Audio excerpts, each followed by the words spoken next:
ask all legislators to come to the chambers, and we'll start our meeting.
We're all set. Yeah.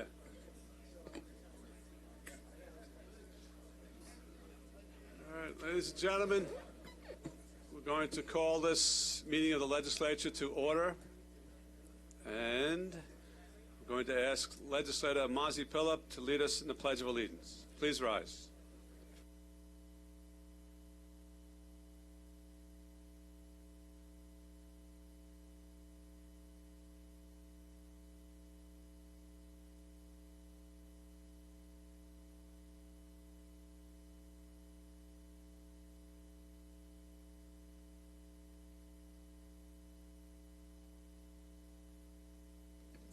Mike, could you please call the roll?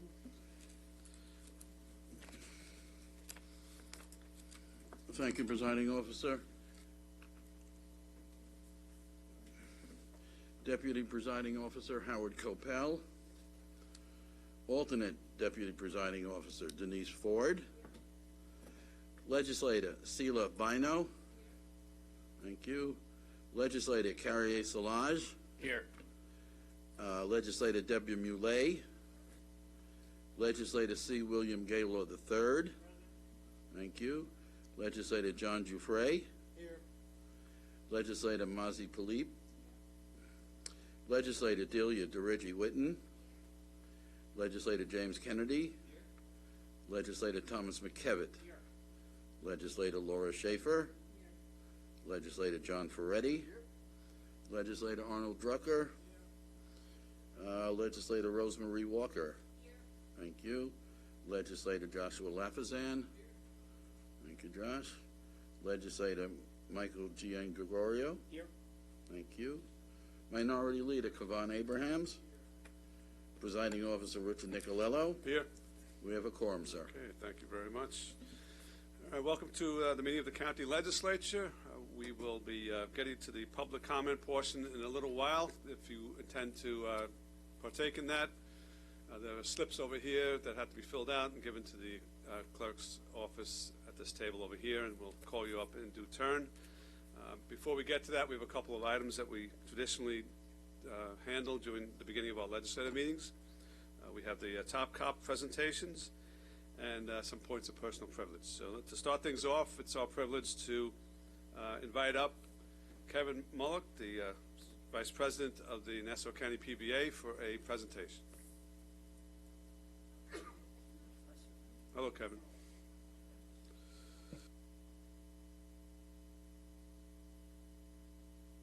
Thanks. Good afternoon, everyone. My name is Kevin Mulk. I'm the first Vice President of Nassau County PBA. It is always an honor and privilege to read Top Cop when I'm here at the Ledge. So, for Legislative Top Cops, it's a lifesaver for June of 2023. On April 28th, 2023, 3rd Precinct police officers received a 911 call for an 8-year-old girl that was armed with a knife and walking into traffic on Stewart Avenue, which is a highly traveled road. The young girl was threatening to kill herself. Police Officer Andrew Smith and Police Officer Christopher Riebel were first on scene. The officers observed the young girl armed with a butcher knife at the curb of Stewart Avenue. They gave numerous verbal commands to drop the knife, which were ignored. In a swift, decisive action, the officers worked together, with one officer distracting the young girl, while the other officer, using sound tactics, approached the girl from behind and physically removed the knife from her hand. The young girl reiterated to officers that she no longer wanted to live and she wanted to kill herself. A Nassau County Police ambulance responded to the scene and assisted transporting the young girl to Nassau County University Medical Center for psychological evaluation. Due to the officers' quick response and remaining calm under pressure, they saved this child's life.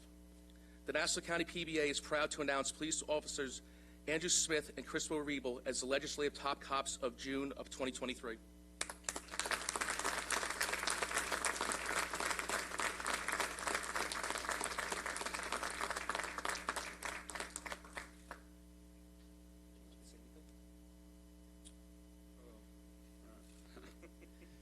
Hey everyone, I just want to thank everyone on behalf of me and my partner Chris here. Thank Commissioner Ryder, County Exec Blakeman, the Ledge, the whole department as a whole, cops and bosses, being prepared with the opportunity to help out. We created our own luck that day, and I appreciate everyone, and we're truly honored. Thank you.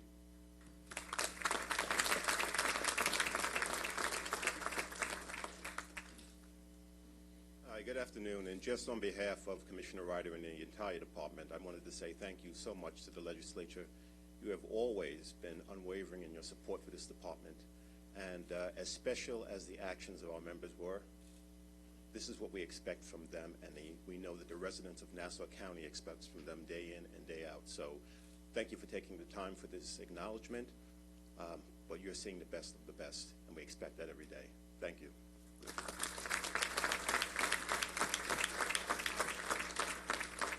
Legislator Bino.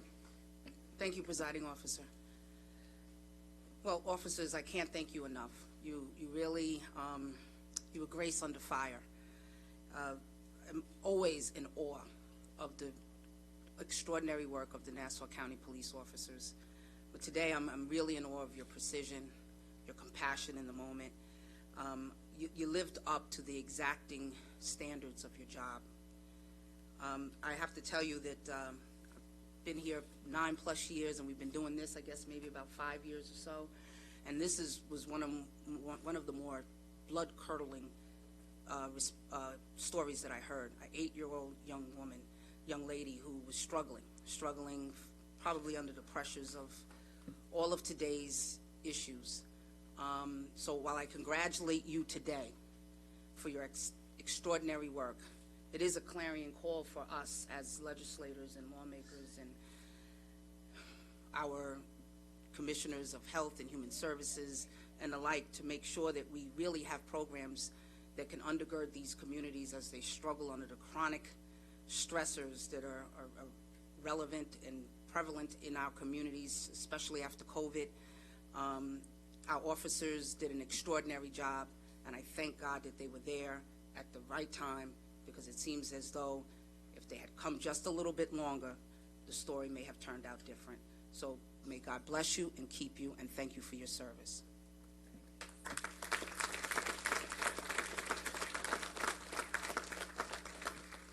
Legislator Schaefer, and then Legislator Giuffre. Good afternoon. I also represent part of the 3rd, so this is one of those scenarios that I'm sure to, well, I'm not sure, but I imagine to some extent even was completely shocking to you as well. To hear of the circumstances is just, it's, you know, it's awful. And it's not something you ever want to hear, that there's a young girl that 8 years old that feels that way. But as the chief said, you know, we support you. We always support you. And this is why, because this is what we get when we support, as you said, the best of the best. And I just really want to thank you so much for your efforts and for the amazing things that our county police department does.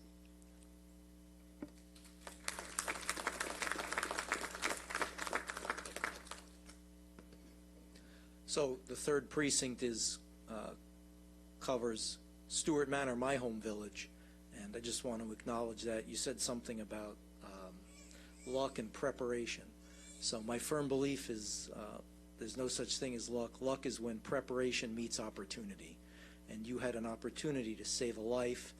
You were prepared. You acted on the training that has been provided to you and that you absorbed so well. And you did what your training called you to do, and we are grateful. And so is that little girl and her family. Thank you. God bless you. Okay, we're going to invite you up in a couple of minutes for a presentation. Thank you. The next presentation is for the Detectives Association, and I'd like to invite up its president, Jeff Gross.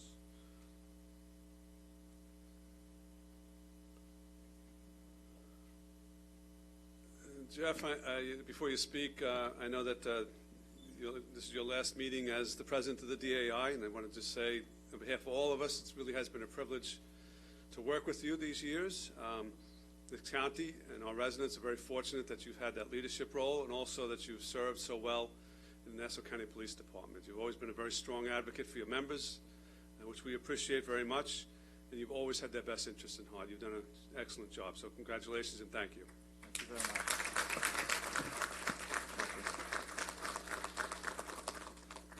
I didn't expect that, but half that was my speech, so I'll make it fast. Actually, Minority Leader Abrahams would like to just wanted to thank you, Jeff. Just wanted to acknowledge your commitment to our county, to our members. I know, obviously, advocating as a collective bargaining unit or union president, your members have been first and foremost, but you never lost sight of how that translates to ensuring that we provide the great services to this county. You've always advocated, which rightfully so, that we needed more detectives, as well as your predecessors, in regards to making sure our county remains safe. So your ultimate focus has always been on public safety, and I wanted to make sure that we acknowledge you today. I didn't even know you were planning to leave the county, but I wish you nothing but success in your retirement goals, and look forward to being able to work with your successor as well, but wanted to make sure you acknowledge on this very precious day. Thank you again. Thank you very much. I appreciate that.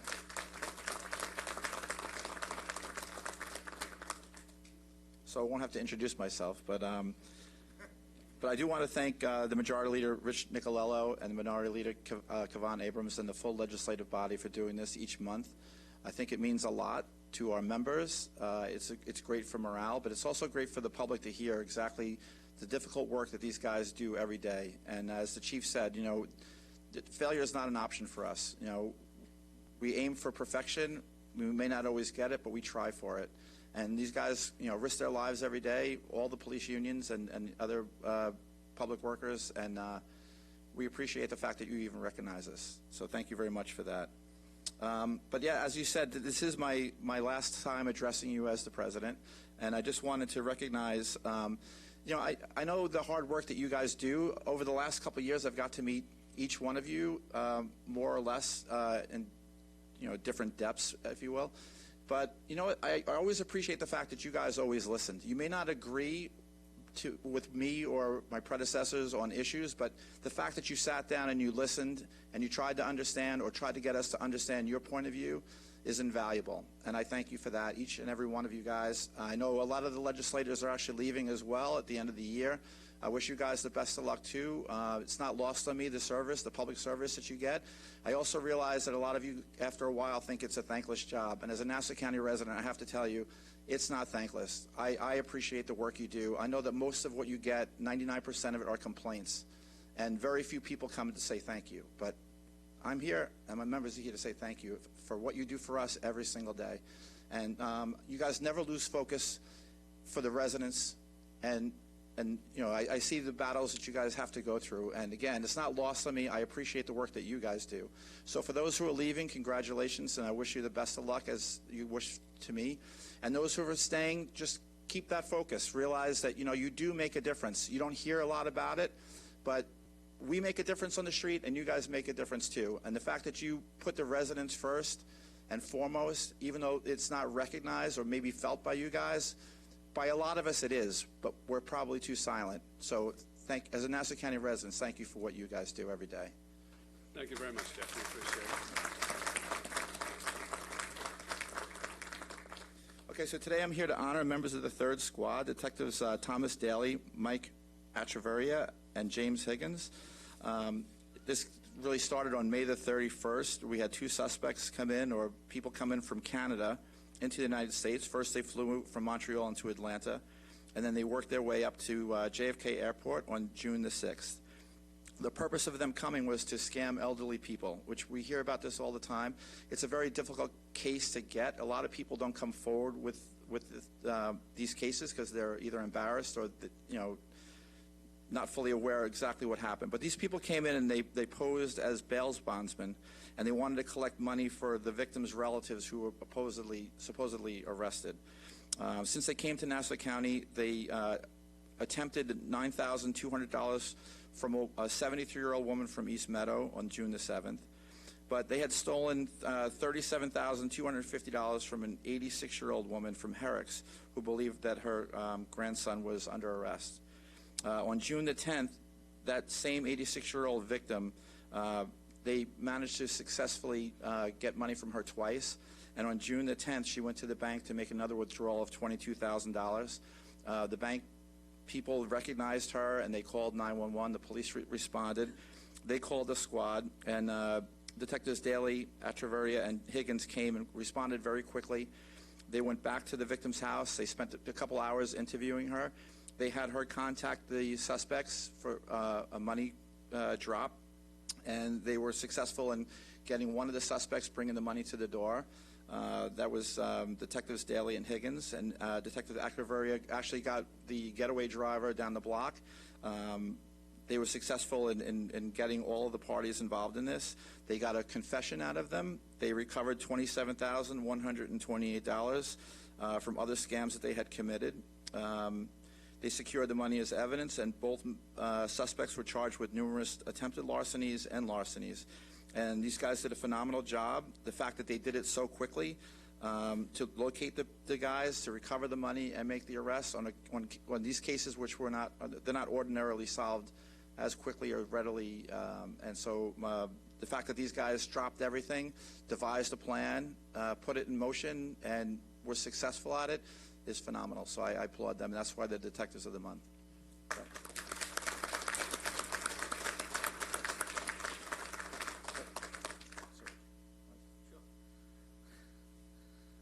Hello, everybody. On behalf of myself, my partner, Detective Atraveria, and Detective Higgins, we want to thank everybody here. Thank the chiefs in attendance. Thank Commissioner Ryder and County Executive Blakeman. But we especially wanted to thank actually the victim in this case, who was instrumental in taking these guys down. Once this person realized that it was a scam, they were a complete all-star, and if it wasn't for them, none of this would have been possible. So thank you again for your consideration. Have a great day, everybody.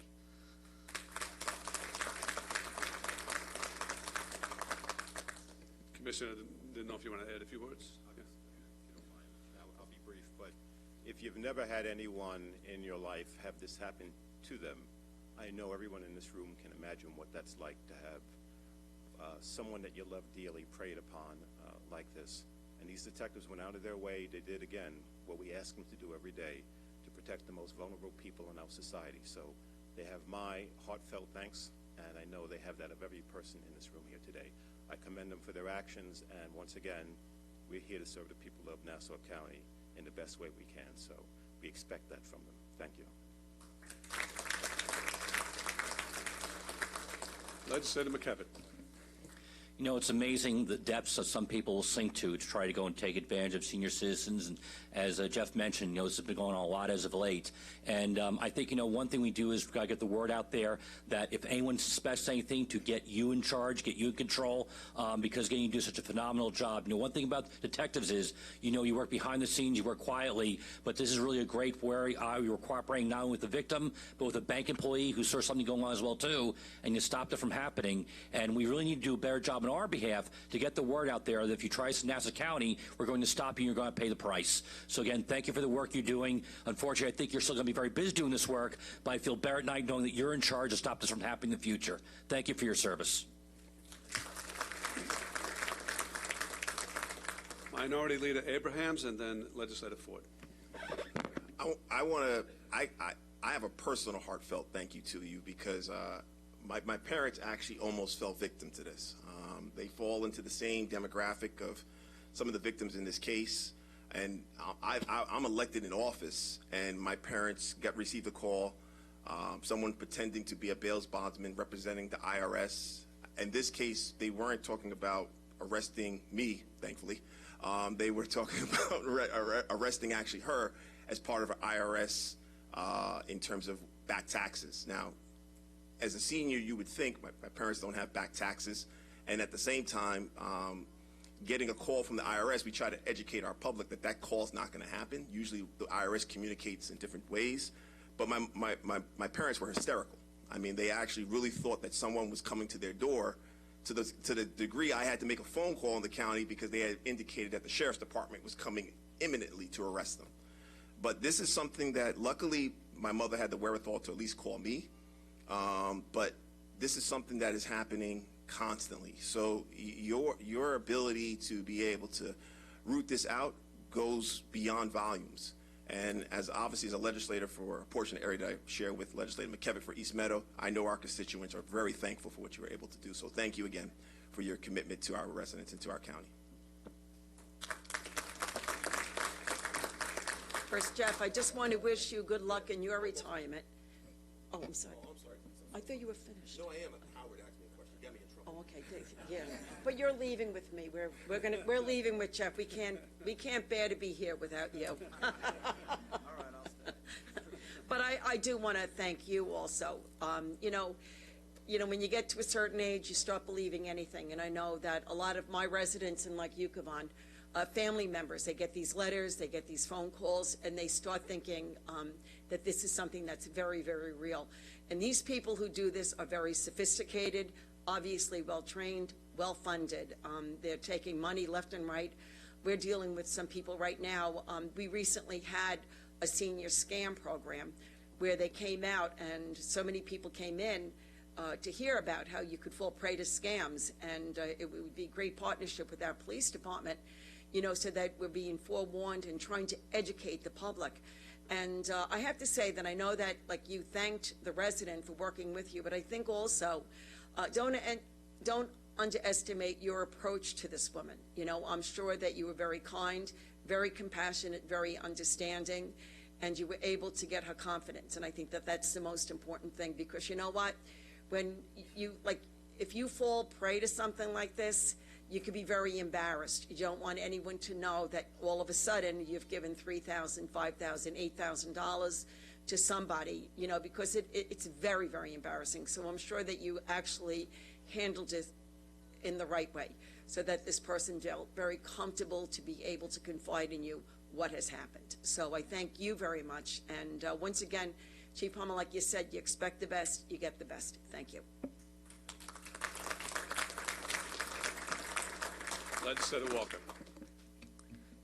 Jeff, I just want to congratulate you and thank you for all you have done while serving as president, and before that. You have certainly made a difference here in Nassau County, and we can't thank you enough for that.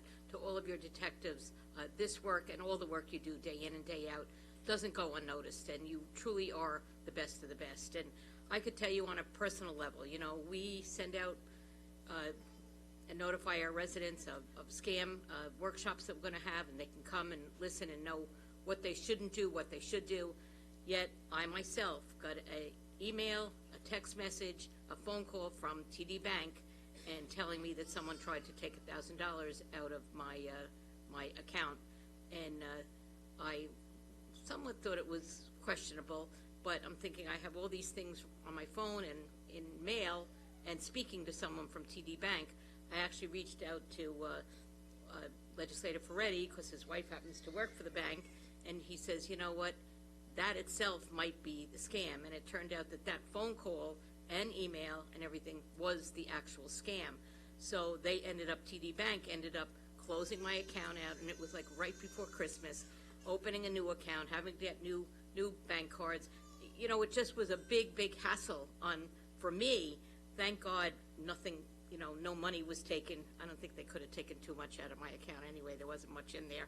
But just knowing that you can get scammed so easily, and thinking that all this was coming to me looking like it was TD Bank, and it wasn't, obviously. So I just warn everybody, we try to get that message out to all our residents, and you coming here today and reiterifying that makes a big difference. And even our young people, it can happen.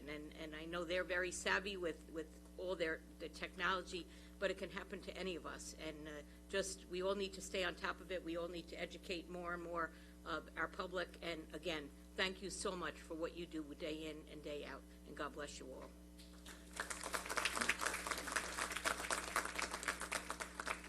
Okay, thank you very much, and why don't you all come on up for a presentation. Thank you.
right, so the points of personal privilege start off with Legislator Rose Walker.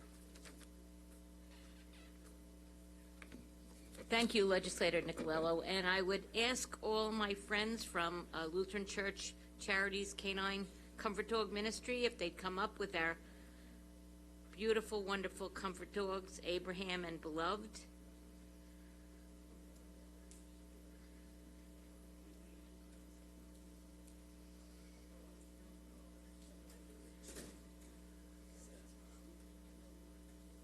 And I'm going to let them tell a little bit about the ministry, but just before they do, we are very blessed in Hicksville at Trinity Lutheran Church that we have both, we have two comfort dogs here. We have Abraham, and I guess about 2 years ago, we got Beloved. And although they are located in Hicksville, I could tell you that they do so much throughout our county and beyond our county with the service dogs. So I'm going to let you tell a little bit about the ministry and what the service dogs do, and then I'm going to tell a little bit of something. Good morning. My name is Donna Haynes. I am the top dog or ministry director for Abraham and Beloved Comfort Dog out of Trinity Lutheran in Hicksville. The Comfort Dog ministry started down when Katrina happened down in Louisiana. Folks were displaced from their homes, sent to places they had no idea, and their anxiety was through the roof. Lutheran Church Charities showed up with four golden retrievers, and that's where this program started.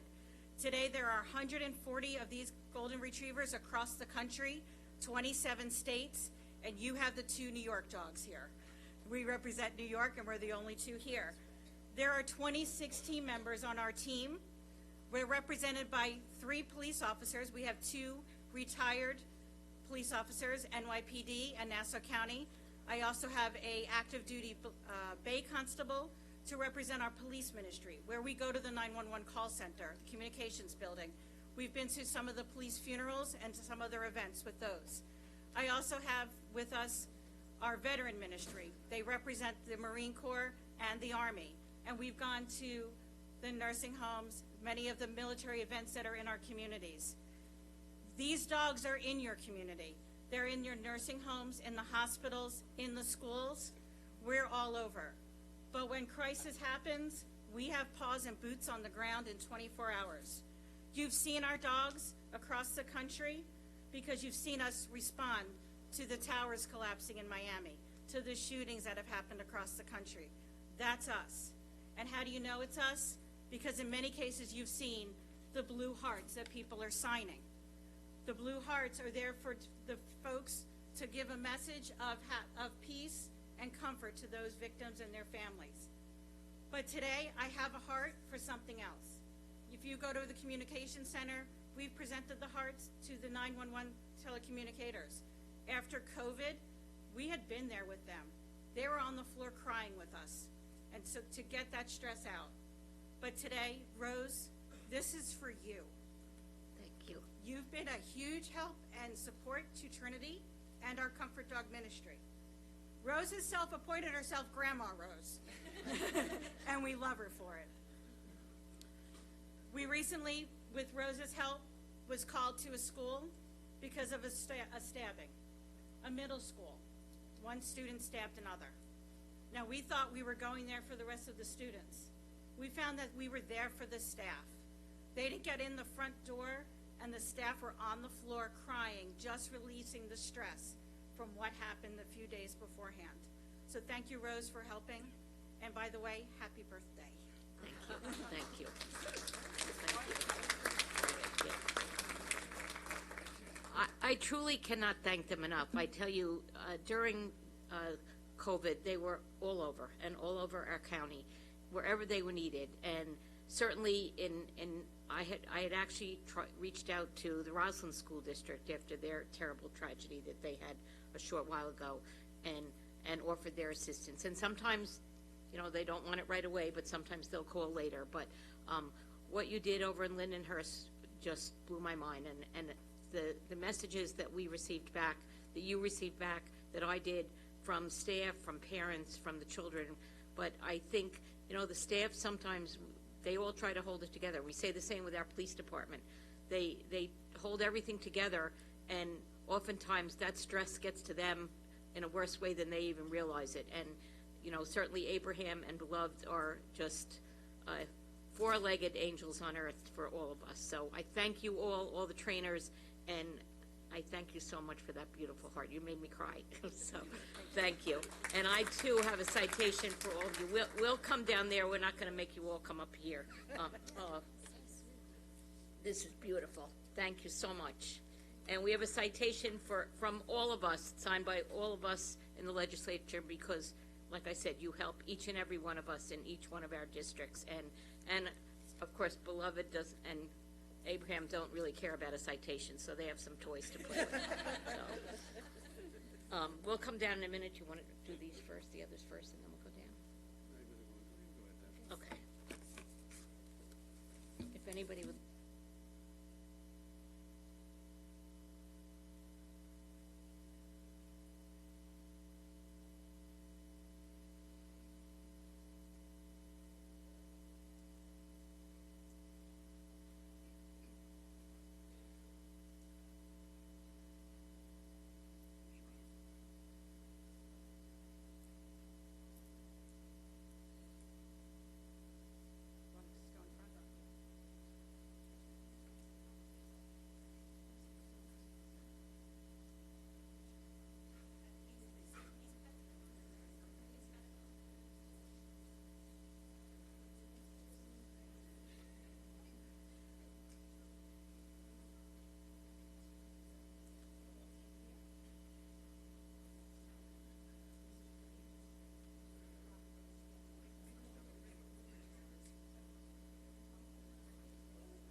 All right, so the next point of personal privilege will be by Legislator Arnie Drucker.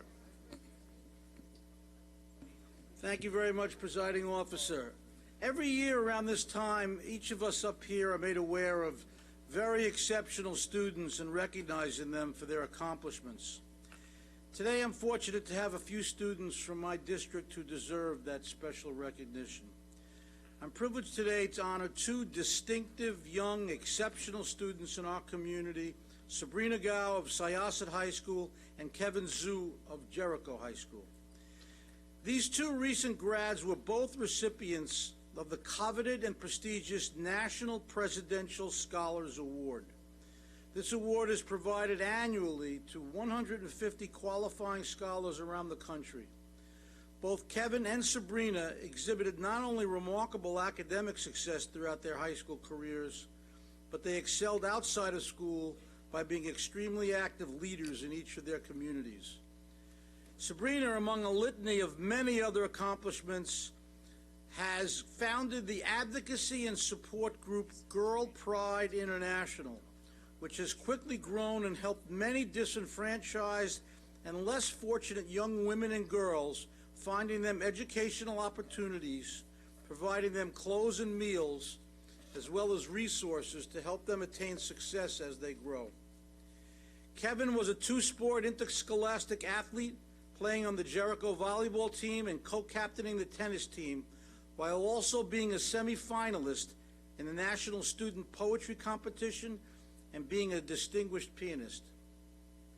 Both of these young students earned significant scholarships, Sabrina winning the Coca-Cola Scholar Award, a $20,000 scholarship, and Kevin winning $25,000 as a Regeneron Science Competition finalist. I am honored to be able to congratulate these two exceptional youths from our district and present them with citations to recognize their outstanding accomplishments and wish them well in their future careers as Kevin continues school at Stanford University and Sabrina at Yale. Sabrina and Kevin, I'd like to invite you to approach the podium and say a few words, although before we do so, my colleague Josh Lafazan would like to say a few words.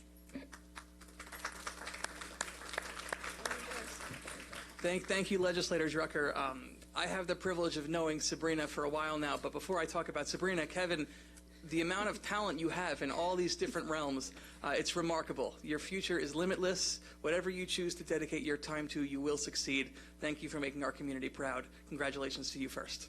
Thank you. So, Sabrina, I had the honor of meeting actually during the pandemic, and long story short, Sabrina reached out to my office and said, "How can I help?" This is back in maybe 2021, 2020, and she said, "How can I help?" And I said, "Well, we need aid to our first responders. We need aid to our hospitals." And Sabrina actually spent a good chunk of money she had saved for college on PPE for first responders. You kept healthcare workers in our community safe. You kept first responders safe.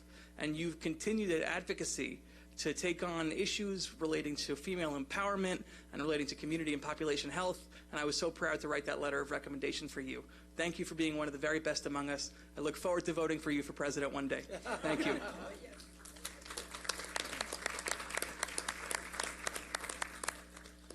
Thank you so much, Josh. I will keep this very brief. First, thank you to the legislature for honoring us here today. We're very, very grateful to be able to represent Nassau County and put it on the national stage as the U.S. Presidential Scholars for New York. Personally, I'd also like to thank all of you, and especially the familiar faces up here who have really been such an inspiration to me and my public service and nonprofit efforts, especially in the last half decade and especially during the pandemic. I would like to thank specifically a few people, though not limited. For example, Legislator Drucker, Legislator Lapson, Legislator Moulet, Legislator Abrahams, and Legislator Barneau. Thank you so much for being such an inspiration and for collaborating with my COVID relief nonprofit, Lilac, in many occasions and other community events to really raise the community morale and spirits, especially during these trying times. So thank you so much. Kevin is also a good friend of mine, and I'm very honored to stand alongside him here today to represent the New York State. So thank you so much.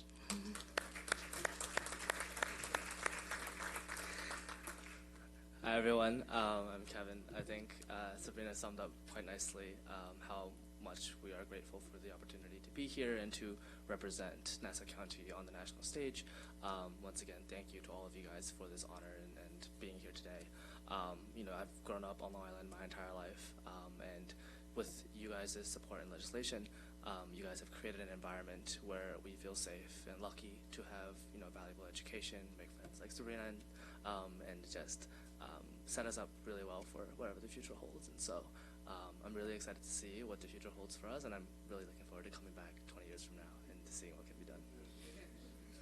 I just want to say that it's really cool that the both of you going to different schools are really good friends. That's really cool, number one. And number two, I learned today that you're both leaving. I think, Sabrina, you're leaving today, and Kevin, you're leaving tomorrow. Both of you are on to spend the summer in China. Yeah, we're actually going to the same area. we wish you a safe, healthy, happy trip, and come back to us soon. Thank you so much. Thank you. Thank you. We're gonna-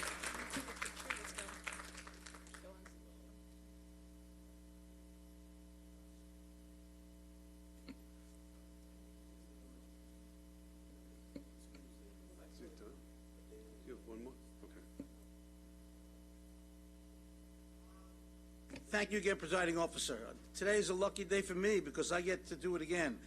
With us here today, I'd like to honor two young individuals and graduates from my hometown, Plainview-Old-Bethpage grads, Kimon and Constantine Vantas. These two exceptionally talented young men, both outstanding musicians, are exceptional cellists. They are also identical twins, and they chose to refine their musical talents with the Children's Orchestra Society. The Children's Orchestra Society, which operates locally in Syosset, has effectively fostered an environment of learning here on Long Island for the past 60 years. I would like to thank the director, Dr. Yao Cheng Ma, for her work with our community's children. Dr. Ma is also the sister of world-renowned cellist Yo-Yo Ma. The Children's Orchestra Society, I'm proud that you all know that. The Children's Orchestra Society has successfully brought out the talents of very, very gifted youth. These two fine, talented young men achieved the pinnacle of musical success by recently performing at Lincoln Center. Come on, you have shown incredible dedication to the arts, and I'd like to congratulate you personally for your solo performance at Lincoln Center. Both of you have shown yourselves to be star members of the Syosset community. You are both shining examples. With hard work and dedication, you can accomplish truly great things, and I'd like to congratulate you both on your acceptance into Cornell. I know you both will excel in all of your endeavors, and I look forward to seeing you both grow as musicians and overall young men in the years to come. It is my distinct honor to present you both with citations in recognition of your outstanding achievements. Please come up and say a few words if you'd like.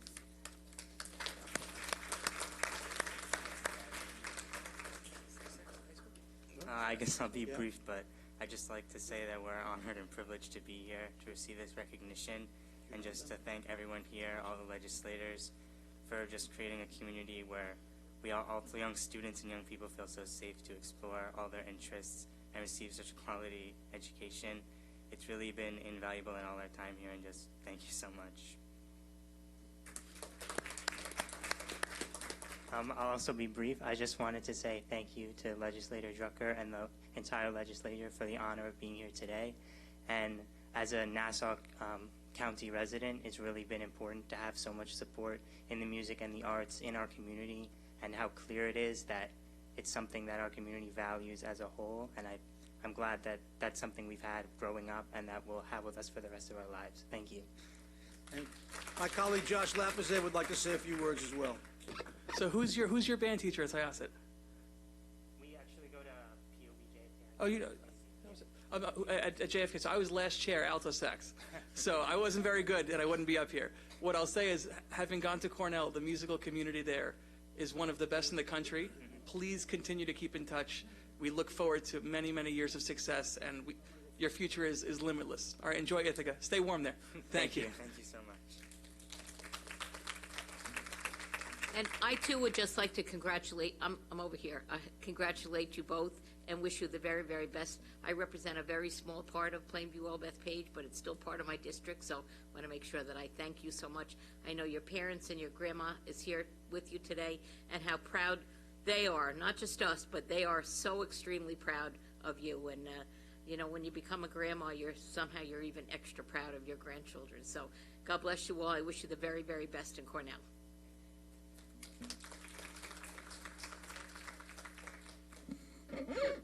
Now for a point of personal privilege by Legislator Mazi Philip. Thank you, Presiding Officer. Also, a lucky one today. I would like to welcome Brian Liu and his family to Nassau County Legislature meeting. Brian and Mom, you can come to the podium.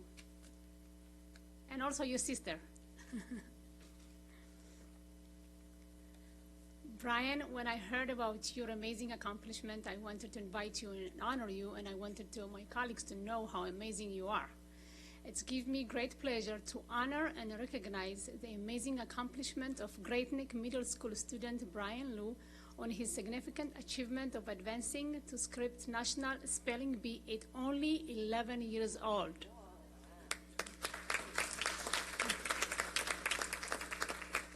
Brian is a remarkable student, and in addition to excelling in spelling, he is already an accomplished violinist who has performed at Lincoln Center.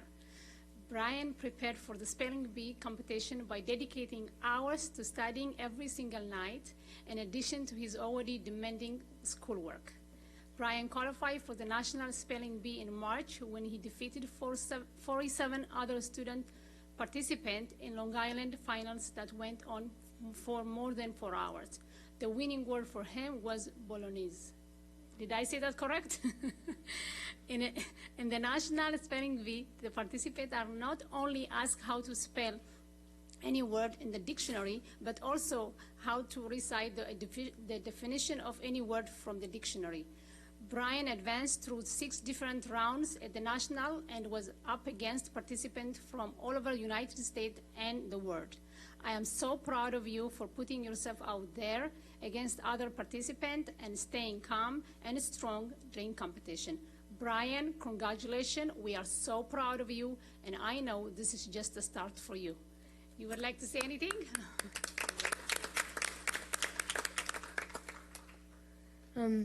I would like to thank all the legislators for having me here today. It was a great opportunity and honor to represent Long Island in the spelling bee, and I would like to give sincere thanks to all of those who have supported me and their kind words of encouragement. So thank you. Good job.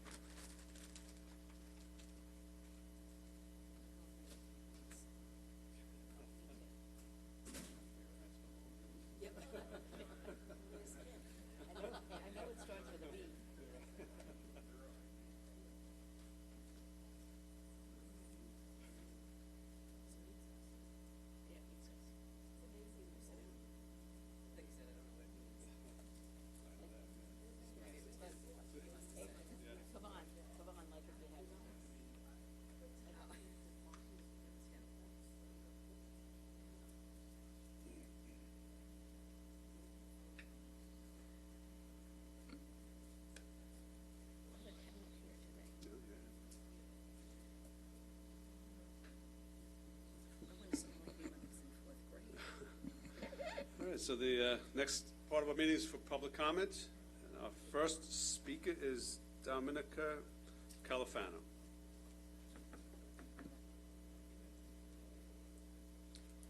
Good afternoon. How are yous? I just want to bring something up that's a little disturbing on the Nassau County Police Department. As of the 4th Precinct, he was a Sergeant Crawford. Nassau County Attorney's Office has the videotape of him pulling out a gun on an 8-year-old child, a 13-year-old child, and trying to shoot a dog that was about 15 years old. They have not acted on it. Attorney General's Office has not did anything about it. It's been over a month. It's very disturbing. All my charges were dismissed, and I just don't find an officer, not even an officer, he was a sergeant, being moved up to captain, moved out of the 4th Precinct, and now in the 6th. He has 5 federal lawsuits against him and 1 state lawsuit. I have numerous people in his district now that are calling that he is bullying. He has turned off his camera, and no one has called. Patrick Ryder, Commissioner Patrick Ryder, is well aware of this. This is not fair to other offices in our county that are good offices. They have to look into what he is doing, and internal affairs needs to be investigated. County Attorney's Office has the videotape that he has lied to the General Attorney that he never touched his gun that day. It's clearly where his gun came out of. It's a little disturbing. Also, there was a very major accident in Oceanside this past week. The car went flying up in the air. From my understanding, some of your officers turned their cameras off. Name was never exposed. The two families are out of their home. There was marijuana found in their car. We know it's illegal, but not when you're under the influence. All the cops turned their heads to this incident. It was very scary. This car was flying, doing over 80 miles an hour from people's ringtone cameras. Maybe someone hears this, maybe they will look into it. We have a lot of officers that are amazing officers, but we got to get rid of the bad cops. It must be taken care of, and hopefully everyone will look into this. Thank you for your time. Okay.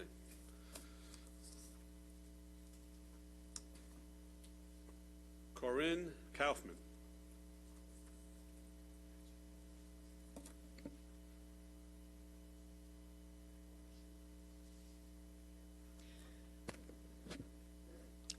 Good afternoon, legislators, and thank you for giving me the opportunity to speak, especially my legislator, Delia Dirigi-Witten.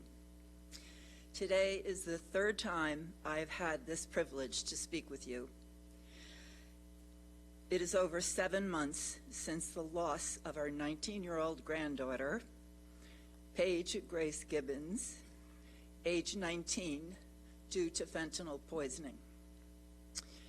I will not take time today to again review the sad journey in our lives, but more importantly, to address the importance of fentanyl detection strips and awareness. We are at war with fentanyl. It lurks within our communities and is poisoning many people, but especially those that are 18 to 35 years of age, basically the future of all Americans. What do we do when we are at war? We develop ammunition. How have we progressed in this battle? First of all, we have educated and are continuing to educate on this plague. We legislate, and then we provide defenses. Since I started speaking publicly 7 months ago, I see progress. First, our county executive, Bruce Blakeman, has pledged $60 million over a 4-year period to aid in this fight against fentanyl and other drugs. Recently, Senator Gillibrand has recently put forth a bipartisan bill that is aimed at the fentanyl trail. She courageously names China-Mexico connection, directing her goals against opioid traffickers and cartels. Narcan training. Delia has been at the forefront of arranging for Narcan training. My experience has been, as a speaker at these events, the public is anxious and hungering for this training. Among my many goals, some have become realities, but I'm still working on setting up assemblies in schools, anti-fentanyl signage, and Narcan in all New York school nurses' offices, and having fentanyl detection strips included. I'm not educated, really, in the process of making fentanyl detection strips a reality as far as legislation proceeds. What I do know is that one more level of prevention that can save a life is so important. At $1 per strip, I ask, why not? In our own experience, losing Paige, there was one child present who was not a participant in taking the synthetic Percocet that was 100% fentanyl. Think of the different outcome had that non-participant known to say, wait a minute, let's test first. Let's see if this is safe. I sometimes hear the argument that this will increase use of fentanyl unknowingly. I really think it will be an important safety measure. I remember when seatbelts were mandated in New York. The safety net of seatbelts did not cause people to speed more. I urge you to pass this life-saving mandate and to help win the war and save lives. Thank you. Thank you.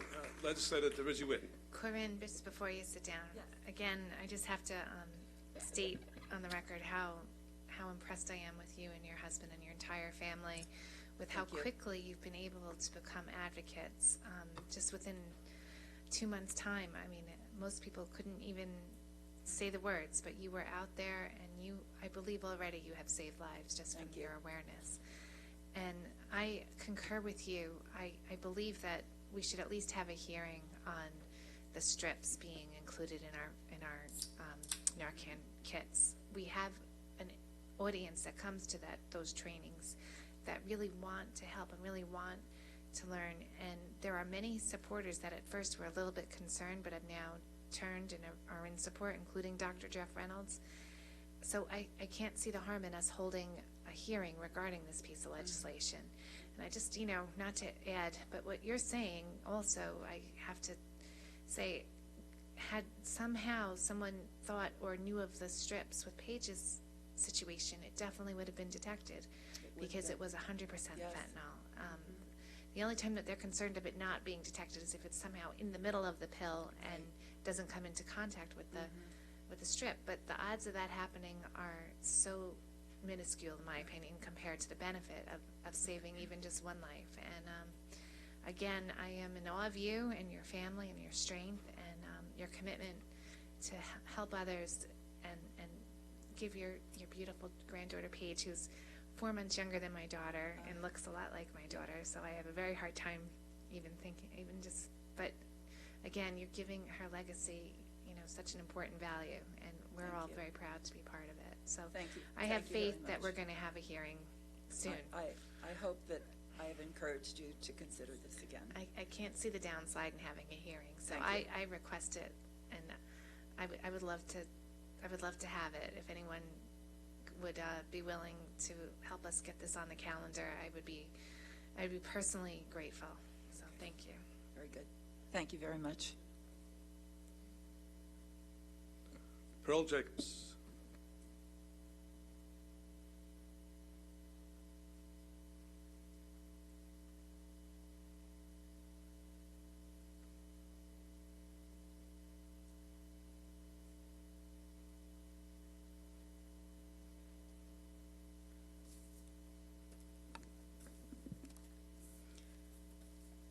Pearl Jacobs, Uniondale. Legislative Bino, I'm referencing your recent article, Why I Voted for a Casino at the Coliseum, Uniondale Herald, June 8th.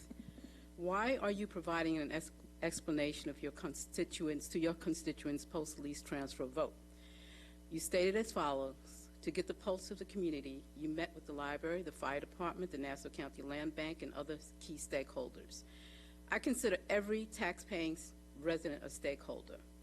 Why didn't you arrange a community meeting at large to hear the voices of the taxpayers? The library, the fire department, the land bank does not speak for the taxpayers. Why were only a few chosen few community leaders invited to these meetings? Why weren't the tax-paying residents given the respect to have their voices heard? There was no transparency in this process. Meetings and discussions were held in secret. As the proposed host community, wouldn't it have been respectful of our elected representatives to cross over Hempstead Turnpike and hold an open meeting at the library or the firehouse to speak with the residents regarding the proposed casino project? Again, another disparaging blow to the residents of a minority community in Nassau County. It is my opinion that the underlying message to Uniondale residents is, hey, Sans Claus has come to town, and now Uniondale can have investment. It is disappointing that you, as a tenured Nassau County legislator, view this proposed casino project as the only viable option for economic investment in Uniondale. For the past 15 years, I have advocated for investment in Uniondale.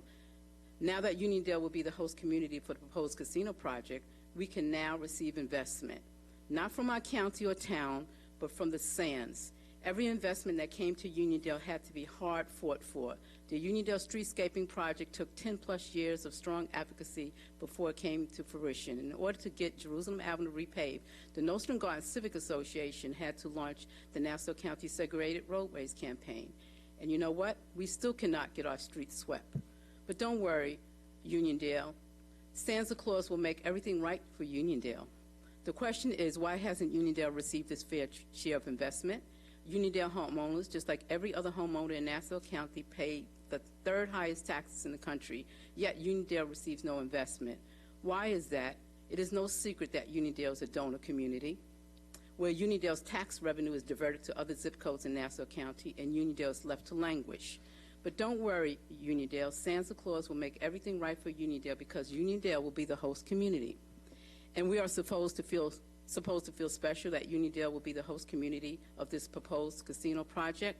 The host community will be the host to a blood-sucking parasite.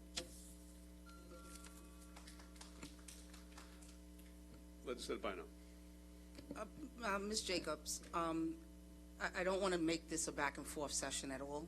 What I want to do on the record is expand the number of groups that I did meet with. I met with the greater Uniondale Area Action Coalition? Yeah, yes, ma'am. I met with other civic groups. I met with the NAACPs. I met with everybody who invited me. I came. Moreover, I sat in my office many a day, and anybody who called who wanted to speak to me directly regarding the casino, I took the call. In fact, you happened to call one day when I was in the office, and I took your call. And we spoke, but that was well after. No, it was before the 22nd vote. We spoke. No, it was before the 22nd vote. You're absolutely right about that. But it was well after the casino the casino project was made aware in Uniondale. Okay, so I just want you to want to be clear on the record that, and as I stated on the record on the 22nd, and as I stated in our article, this wasn't a decision that I just made, without taking a lot of issues into consideration. And while we will disagree with this on this issue, I hope that in service to Nassau County in the future, we might be able to agree on certain things and move those things forward. And again, I stand at the ready to hear from you on any of those issues.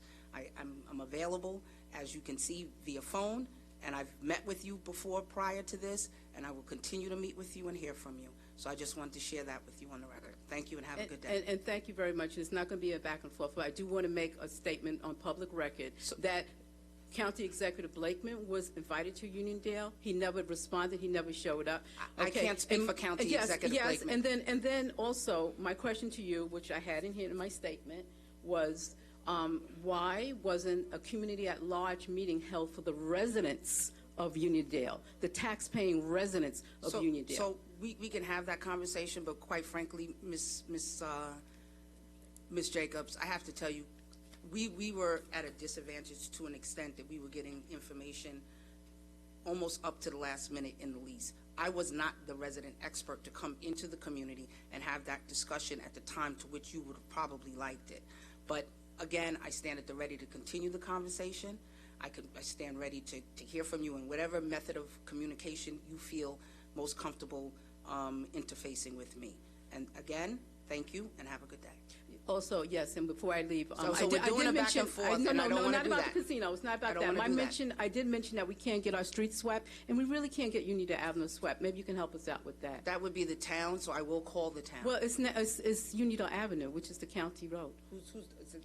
So I don't represent you directly in this moment. I represent the area that is the hub. So according to Legislator Kavan Abraham, it's a county. Let me finish. Yeah. It's a county road, and we're going to process a request for the street. Well, I would appreciate that greatly. Thank you. Thank you very much. Have a good day. Chris Jacobs.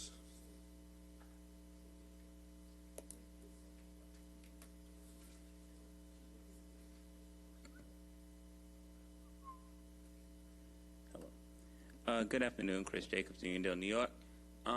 My question is for Legislator Bino or Legislator Abrahams, whatever one represents Uniondale right now, because I'm confused on that. But I'm here in regards to the Martin Luther King Peace Park that's located at the corner of Nassau Road and Uniondale Avenue.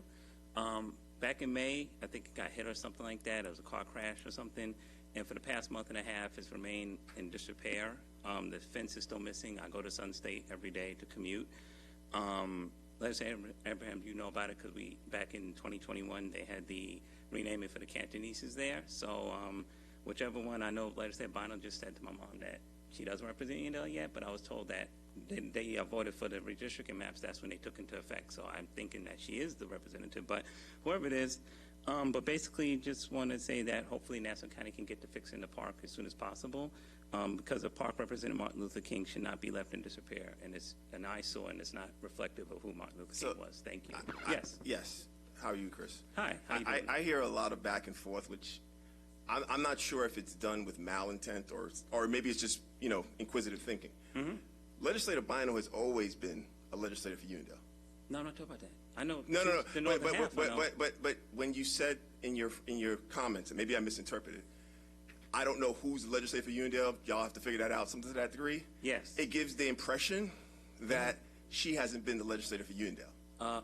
You were legislator up until they signed the redistricting. I'm sorry? You were the legislator for that area until they signed the redistricting. I'm the legislator for Uniondale, but I share it with Legislator Bino. That has not changed in 10, 20 years. No. Okay. So when phrases, first. so I'm just saying, Chris, when phrases are made, I don't know who represents Uniondale. We both do. No, hold on. We've always have. The redistricting map has you in a whole different area. No. Yes. Are you now or not? No.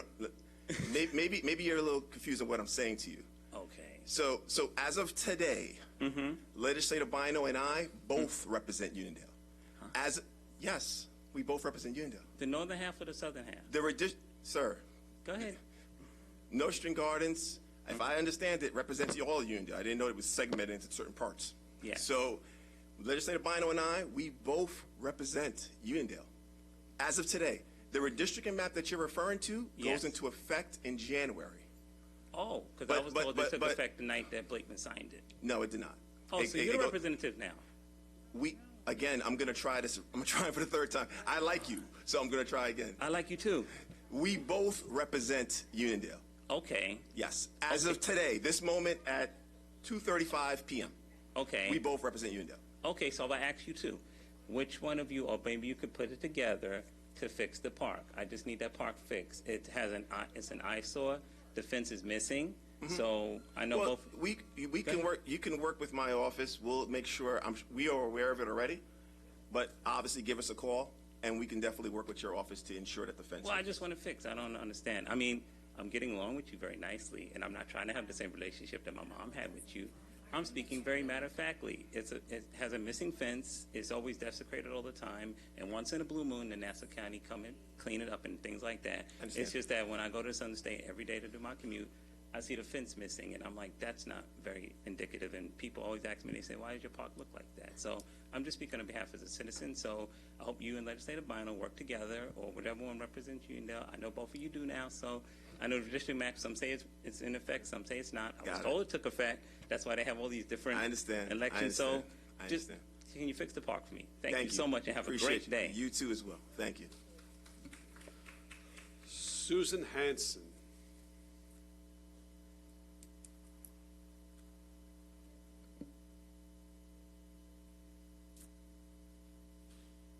Are the missing legislators coming back?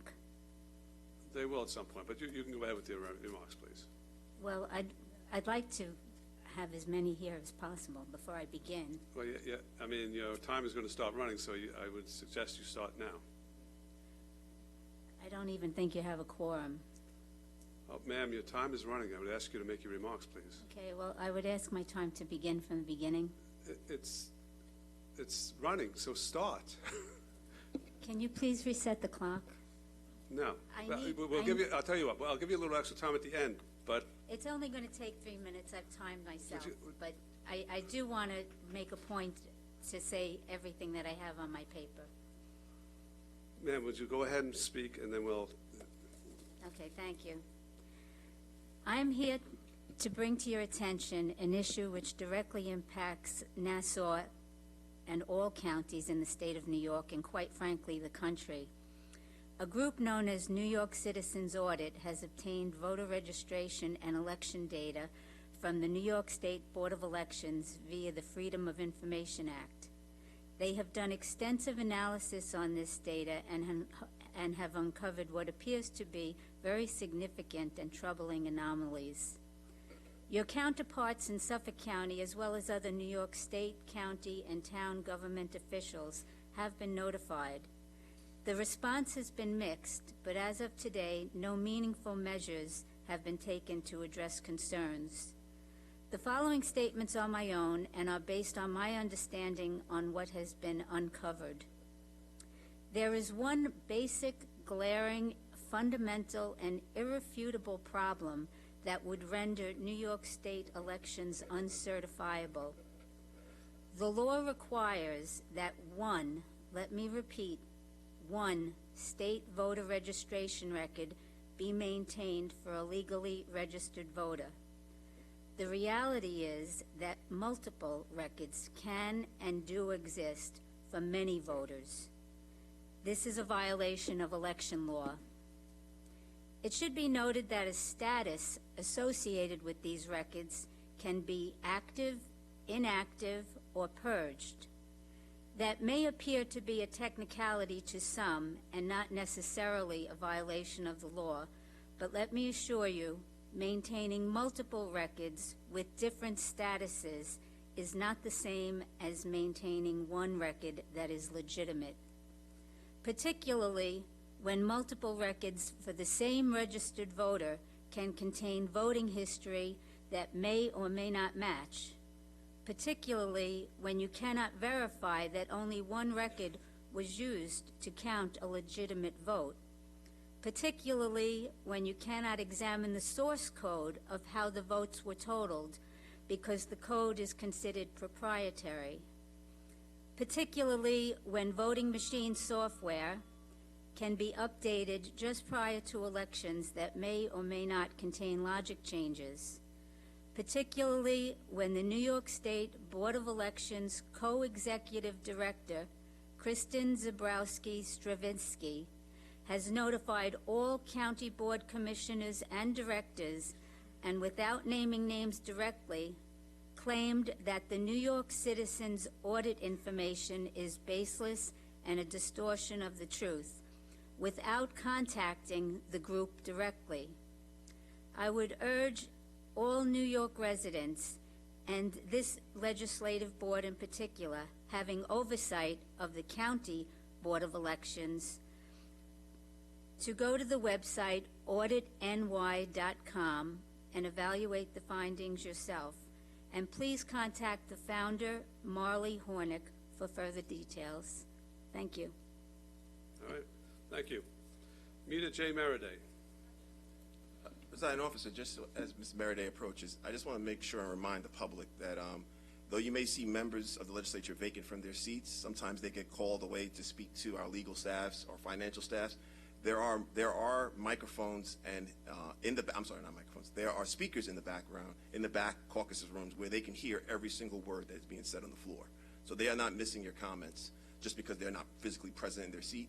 It's possible something that's coming up on the legislative calendar, which many a times I get pulled away, that something that's come up on the calendar where someone needs to speak to me before that item is voted on. So I just want to remind the public that there are speakers in both caucus rooms where your comments, as well as any comments that are being made, are basically publicized there as well, or they're heard there as well. Thank you.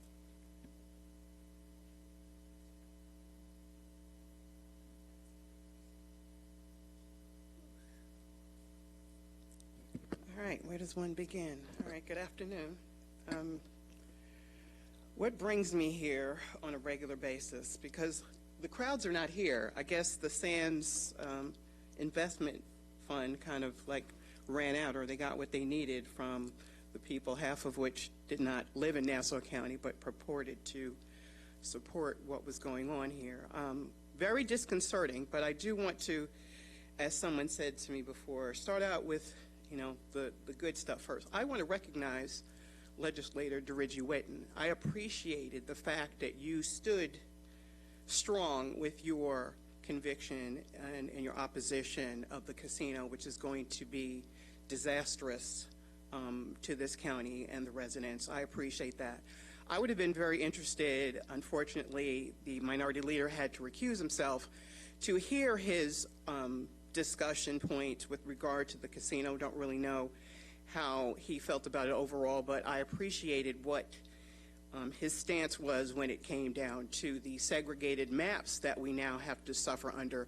And as Chris Jacobs said earlier, unfortunately, there are residents who are confused about, well, many of them are confused about who represents them now and who will represent them in the future. But I do appreciate what you did try to do, because unfortunately it ended up with your own district being realigned and probably not to your advantage. My concerns continue today when we talked about an 8-year-old girl who was walking down Stewart Avenue with a butcher knife, as I'm dealing on a daily basis with the now 44-plus veterans who are killing themselves. I find it interesting that we hear about $60 million that are going towards fentanyl, but I can't get this county to invest any type of resources possibly to upgrade the services for our veterans and our residents. Many of our veterans are falling victim to fentanyl and other drugs, including alcohol. But unfortunately, we don't seem to really care that much about that. But then we have a county executive who's going to use COVID money, I guess in an attempt to keep it from being clawed back by the federal government, who fortunately came to their senses with all the hot mess that's going on in Washington to have a debt ceiling bill, to now claw back those resources that many of us were promised before this body, as well as our townships that were being used for our residents, many of whom now who are facing evictions because the moratoriums have been lifted. These evictions are also including our veterans. But our county executive wants to advertise about Long Island in the red states, okay? That seems interesting to me, since the blue states have the majority of the funding and the gross domestic product. So we're now restricting how we're doing the outreach, but we can't provide the resources to our residents. And you said, and I'm in closing, presiding officer, that if I wanted to make some changes done, maybe I should run for election. Maybe I might just do that as a write-in candidate, because it won't matter. I won't get elected because there's too much, partisanship going on here. Not to mention, I don't have the cloud of connections for all the donors and now the SANS money that's being invested. But I think if there is the opportunity to have a blank space, and if residents want to put my name in there, what the heck? Why not? We have nothing else. We have nothing to lose. If an 8-year-old can walk along the streets and we still could care less about what's happening with them as well as our veterans, somebody might just have to step up, speak up, and represent the true interests of all of our residents, not whether they're red or blue, because right now we're being squeezed at the throat with the green. Thank you. Next speaker is, next slip is for David Stern. I don't know if you want to wait until the college budget is called. It'll just be a couple of them. It'll be 10 minutes or so. Okay. When we do the college budget, we'll have a presentation, then it'll be open to the public, and I'll bring you up then. Okay, David?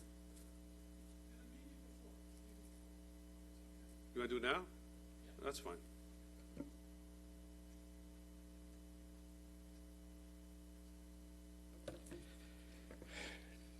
Okay, first I wanted to have the NCC faculty would also like to thank the legislators and their staff for the service that you provide to our county. My name is Dave Stern. I'm a professor teaching physical sciences at Nassau Community College. I'm also the classroom vice president, I'm also classroom vice president of the NCC Federation of Teachers, the union representing the full-time faculty. While we generally support the legislature's approval of the NCC budget, we ask that you table proposed ordinance 34-2023 until the college addresses the Office of Legislative Budget Review's 3-year running request and provide a plan to provide enrollment improvement. In absence of a plan from the college administration, the NCC has proposed an enrollment enhancement investment plan, which we already provided to the legislators, but I brought copies here just to make sure you have them. I'm not sure who I hand it to.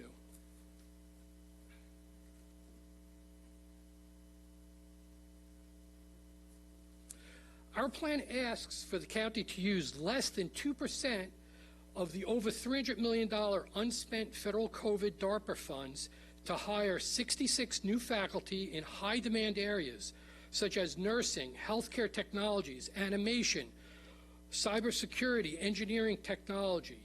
The plan would start 48 new initiatives. We estimate that the investment will significantly increase student enrollment and thus be self-sustaining for future budgets. We desperately need the full-time faculty that provide the innovation and energy for the core mission of the college, and this will assist the county to attract, retain, grow the county-wide population. The budget before you actually reduces the faculty by 4.8% and increases our unassessed administration by 8%. This decade-long trend of replacing faculty with administrators has hurt the college and our students. We know that from enrollment. We also ask that you recommend that the college replace the over 40 faculty that are retiring this summer, in large part because of the cruel imposition of the paycheck cut. New hires will cost about half of what the retired faculty cost. Many of these replacements are needed just to continue our programs in nursing, allied health, engineering, whose programs are, as well as their accreditation, are now in jeopardy because of lack of faculty. In addition to the request from OLBR, the college's accreditor, the Middle States Commission on Higher Ed, requires that the college's budget be based on strategic planning. At this time, the budget as presented is not based on a strategic plan. This puts our accreditation in jeopardy. This marks the second year that the NCCFT has come before the legislature and has asked for your help to keep NCC viable.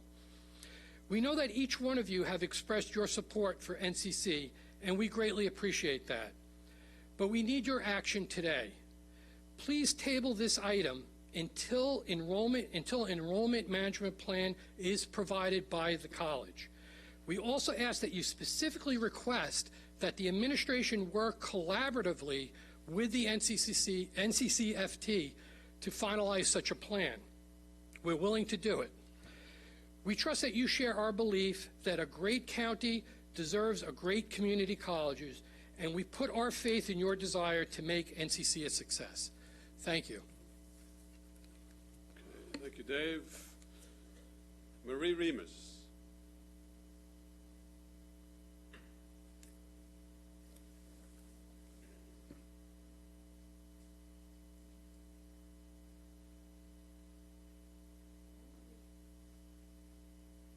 Good afternoon, everybody.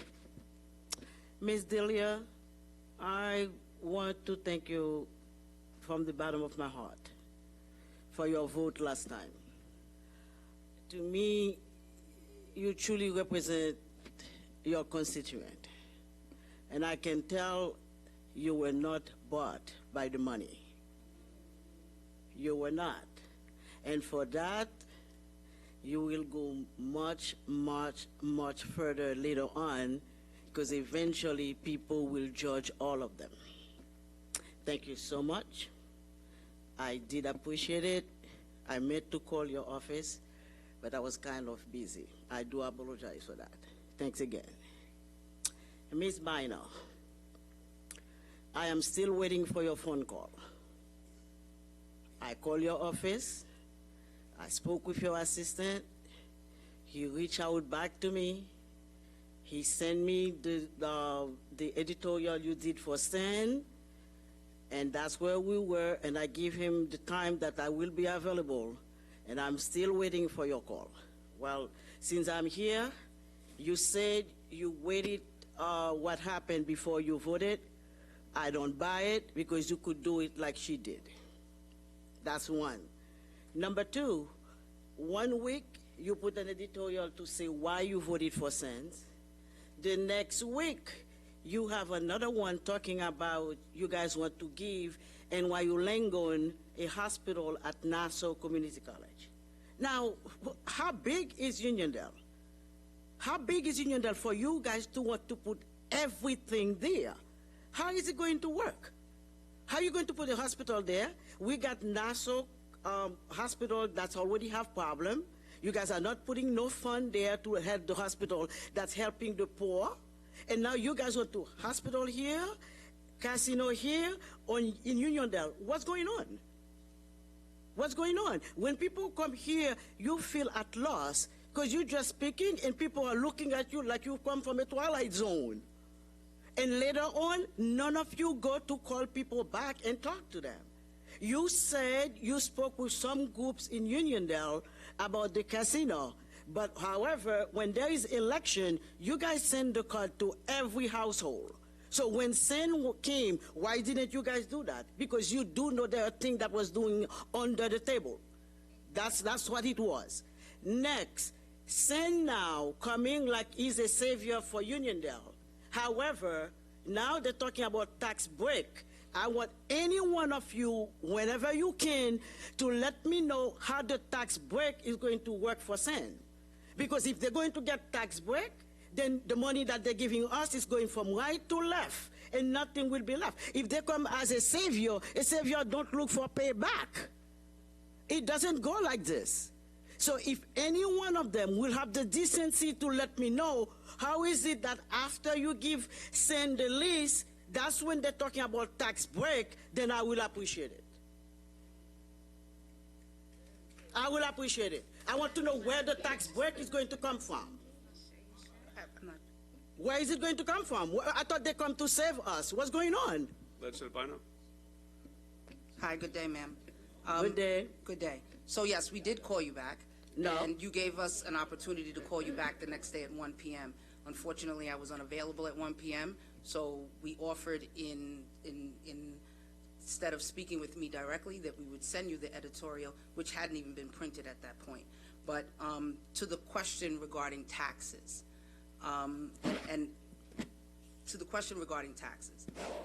the county currently owns the land. So that is a tax-exempt property. So the only way for any entity to come there to pay taxes, it would have to be in the form of a pilot, because we're not selling the land, we're entering to long-term leases. And the long-term lease would allow for entities to build for-profit entities who must pay some form of a tax. So it will have to go through the Nassau County Industrial Development Agency, the IDA, for the purpose of establishing what that tax payment will be. So to that end, I hope that answers the question sufficiently for you. And for clarity, and I know the minority leader went through the exercise, I represent north of the of Hempstead Turnpike, not south. When the redistricting occurs, or when we run on these maps and are duly elected, then we'd have an opportunity for me to then go south of Hempstead Turnpike. To this point, I only represent north of the area. So I just want to be clear that I accepted invitations from both north and south of Hempstead Turnpike for the purpose of discussing the matter, and I spoke directly with many constituents, and I attempted to reach you. I could not reach you at 1 p.m., and instead we sent you that document and stated if it wasn't sufficient that you should call us back. No, but I do appreciate you coming and asking the questions and you directed it to me, so I answered it regarding the taxes. The only way that any benefit for that would be realized from a for-profit entity coming to that plot of land in Nassau Coliseum, it would have to be by way of a pilot, and I know we don't like the term pilot. It's an unpopular term, but in this case, it would benefit the communities directly impacted by any development there to have a pilot, because right now it's tax exempt. It pays no tax. Thank you, ma'am. Let me clarify.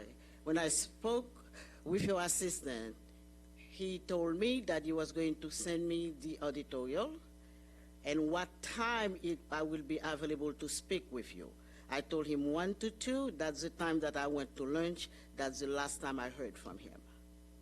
And what I'm going to do is just, in the interest of moving forward, there appears to be a misunderstanding. Okay. For that, I apologize. No problem. Okay, thank you. Okay, tell him to schedule the time for me. I still need to speak with you, because here I'm limited to 3 minutes. If you want to speak to me specifically regarding my vote for the Coliseum, I will take the call. But if you're calling in reference to any other county-related matter, you need to address it with the legislator who currently represents you, and that is Legislator Kavan Abrahams. No, it's about the vote. It's about the vote. You could have done the same with Ms. Delia did.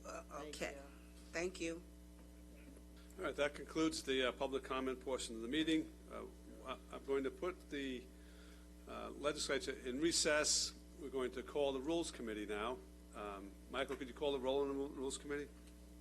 We have an appointment to make that has to be done on an emergency basis today. So we're moving this to the Rules Committee, then going back to the full legislature right away. So thank you, Presiding it's not Officer. going to be a long delay. Thank you. Legislator Sheila Bino, Legislator Delia Durigi-Witten, Ranking Member Kavan Abrahams, Legislator John Giuffre, Vice Chairman Howard Copel, Chairman Richard Nicolello. We have a quorum. Thank you very much. I'd like to call clerk item number 209 of 2023. Legislator Schaefer is here for the record. Thank you. A resolution to appoint Marco Troiano to the Board of Directors of the Nassau County Local Economic Assistance and Financing Corporation. Motion by Deputy Presiding Officer Copel, seconded by Legislator Schaefer. Any debate or discussion on Mr. Troiano's appointment? He is currently serving on the Nassau County IDA, and traditionally the members of the IDA are also members of this additional county board. Any debate or discussion? Any public comments? I have to.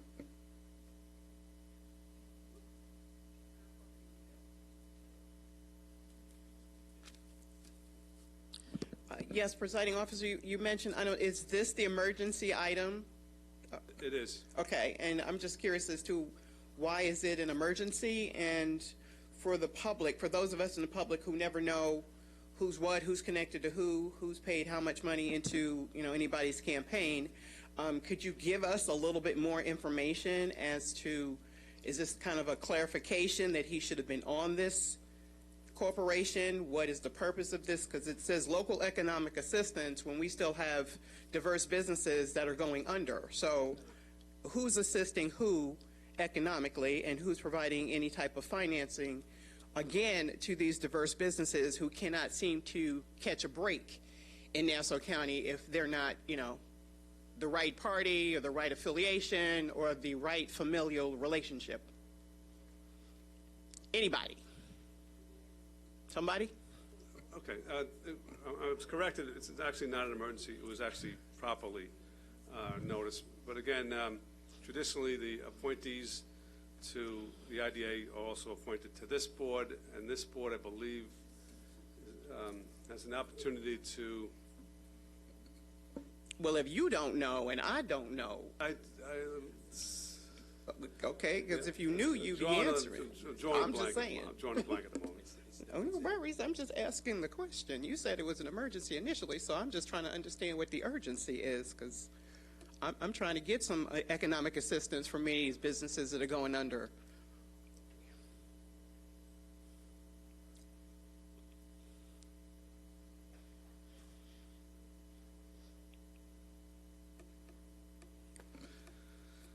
It basically is able to take certain actions that the IDA can't. In other words, we're looking more at I believe, nonprofits and things of that nature.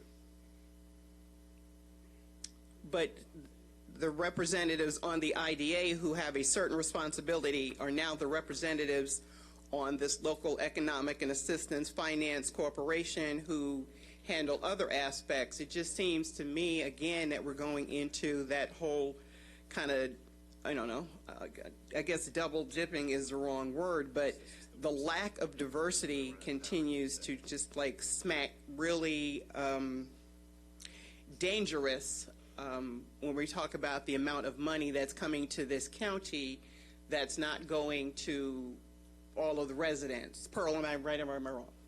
Pearl, am I right or am I wrong? Money's not going into our communities, right?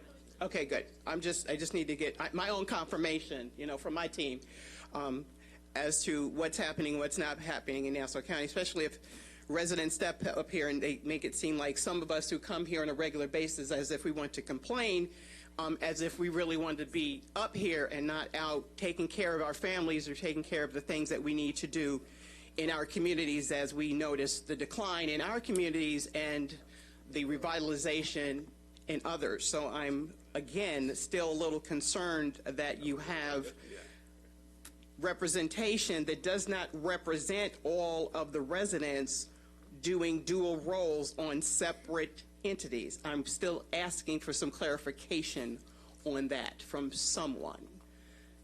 Because every month we come here, and I agree, I like to see the top cops and all of that. I would also like to see our police officers in some decent transport so that we can get maybe some of the cars that they can't use on these speedways, on these communities that could be beneficial for us, and get some of the businesses in the empty storefronts on county roads. So if you could answer that question for me, I'd appreciate it. There is no conflict of interest. Again, traditionally, the same members have been on both boards.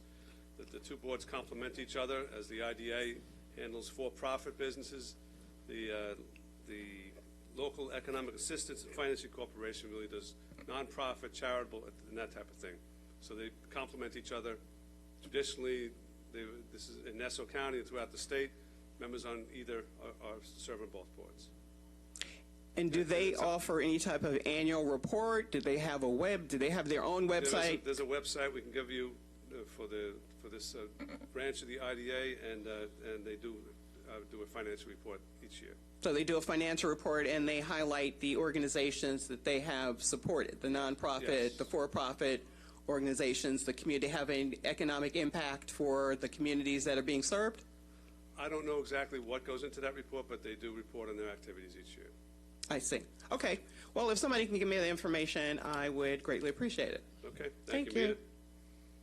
Any other questions? Any further debate or discussion?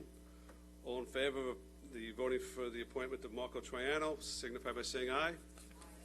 Those opposed, carries unanimously. We're going to put the Rules Committee in recess and then reconvene the full legislature. First, we need a motion to suspend the rules. The reason for the suspension of the rules is the appointment of Mr. Troiano, who was filed less than 17 days prior to the meeting of the full legislature. Motion by Deputy Presiding Officer Coppell, seconded by Legislator Schaefer. Any debate or discussion on suspending the rules? Hearing none, all in favor signify by saying aye. Aye. Those opposed, carries unanimously. Call calendar number 42, resolution number 146. This is a resolution to appoint Marco Troiano to the Board of Directors of the Nassau County Local Economic Assistance and Financing Corporation. Motion by Deputy Presiding Officer Coppell, seconded by Legislator Schaefer. Any debate or discussion? Hearing none, all in favor signify by saying aye. Aye. Those opposed, carries unanimously. We're going to do the consent calendar now and then to the Nassau Community College budget. This consent calendar are items that went through committees a couple of weeks ago. It's been agreed by the majority and minority that these items require no further debate or discussion at this time. Item 5, Ordinance 35. Item 6, Ordinance 36. Item 7, Ordinance 37. Item 8, Ordinance 38. Item 9, Ordinance 39. Item 10, Ordinance 40. Item 11, Ordinance 41. Item 12, Ordinance 42. Item 13, Ordinance 43. Item 14, Resolution 118. Item 15, Resolution 119. Item 16, Resolution 120. Item 17, Resolution 121. Item 18, Resolution 122. Item 20, Resolution 124. Item 21, Resolution 125. 22, Resolution 126. 23, Resolution 127. 24, Resolution 128. 25, Resolution 129. 27, Resolution 131. 28, Resolution 132. 30, Resolution 134. 31, Resolution 135. 32, Resolution 136. 33, Resolution 137. 34, Resolution 138. 35, Resolution 139. 36, Resolution 140. 37, Resolution 141. 38, Resolution 142. 39, Resolution 143. 41, Resolution 145. 42, Resolution 146. Motion by Minority Leader Abrahams, seconded by Deputy Presiding Officer Coppell. Any debate or discussion? Presiding Officer, I have a question. Yes. I'm sorry. You said the last item was 42. Didn't we already vote on that? You're right, correct. That was Mr. Troiano's. Okay. All right, so So what about 40? 40 is not being called at this time? Thank you. Yes. Okay. Thanks for pointing that out. So 42 is not.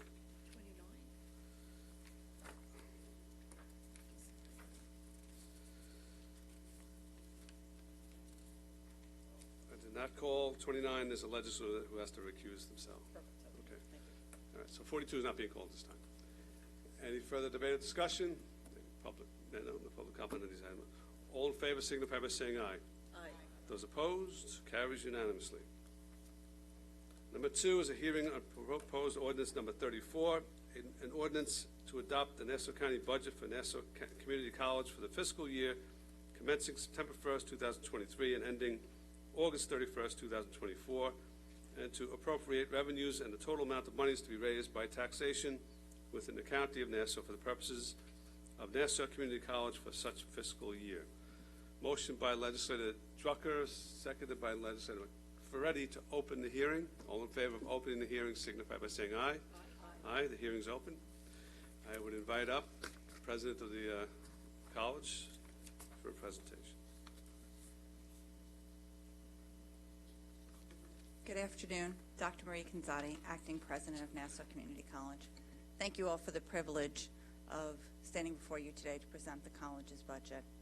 As presented, the college's budget does not require any additional tax increase or does not raise tuition for any of our students. As you can see by today's presentation of many talented students here in the county, we are very privileged to have a number of very bright students. The college stands as an opportunity for all.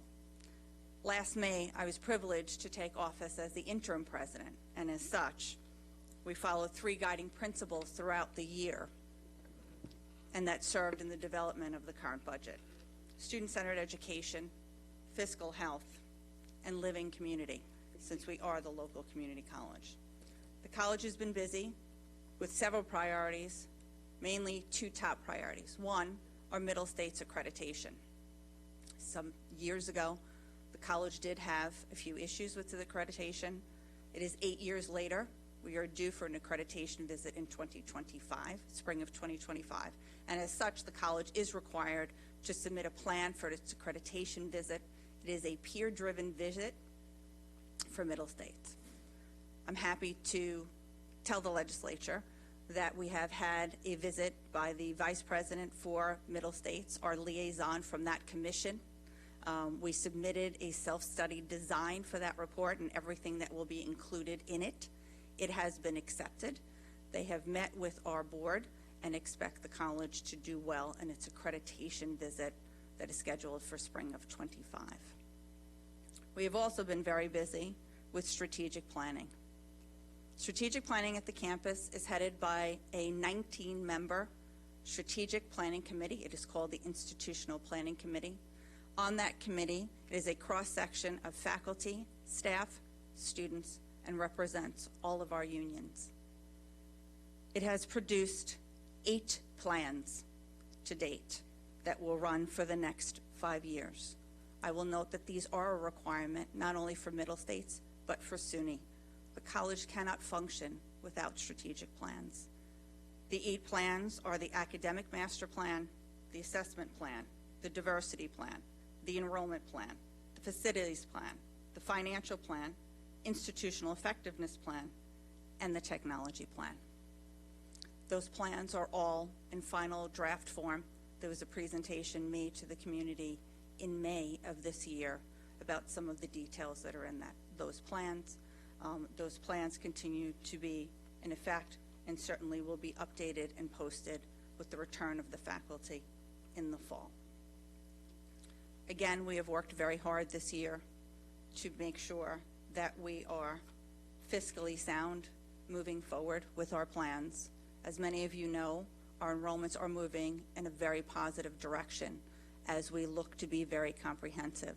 Last year I stood before you saying that we will be adding vocational programming to the college. We are doing that.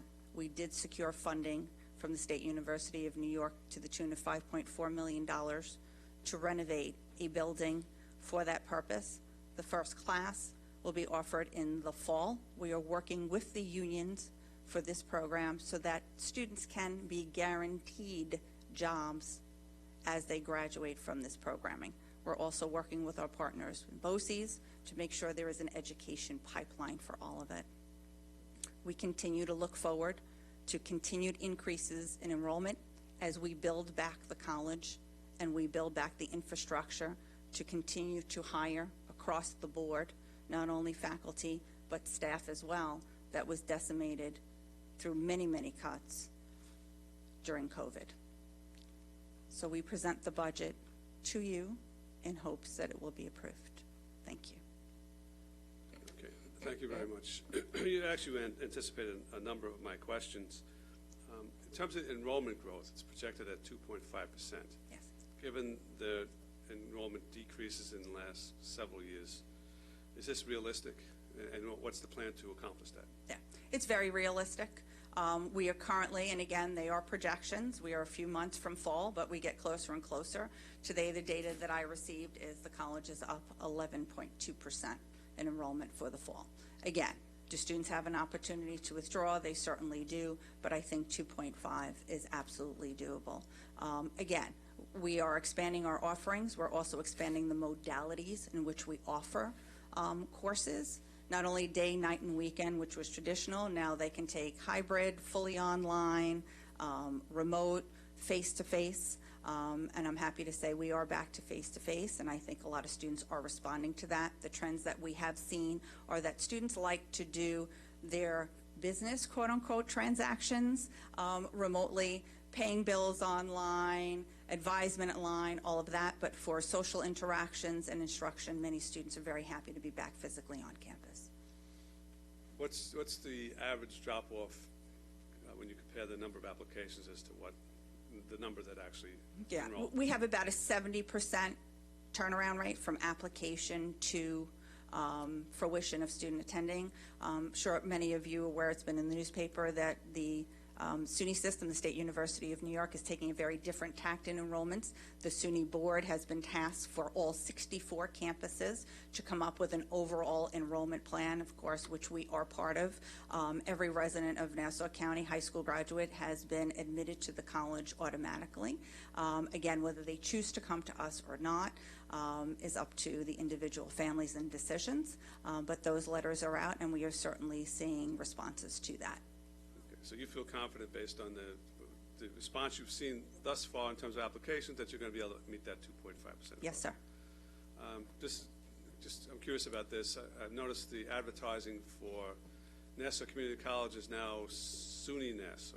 What's the thinking? Is that We've always been SUNY Nassau. We are an affiliate unit of the State University of New York.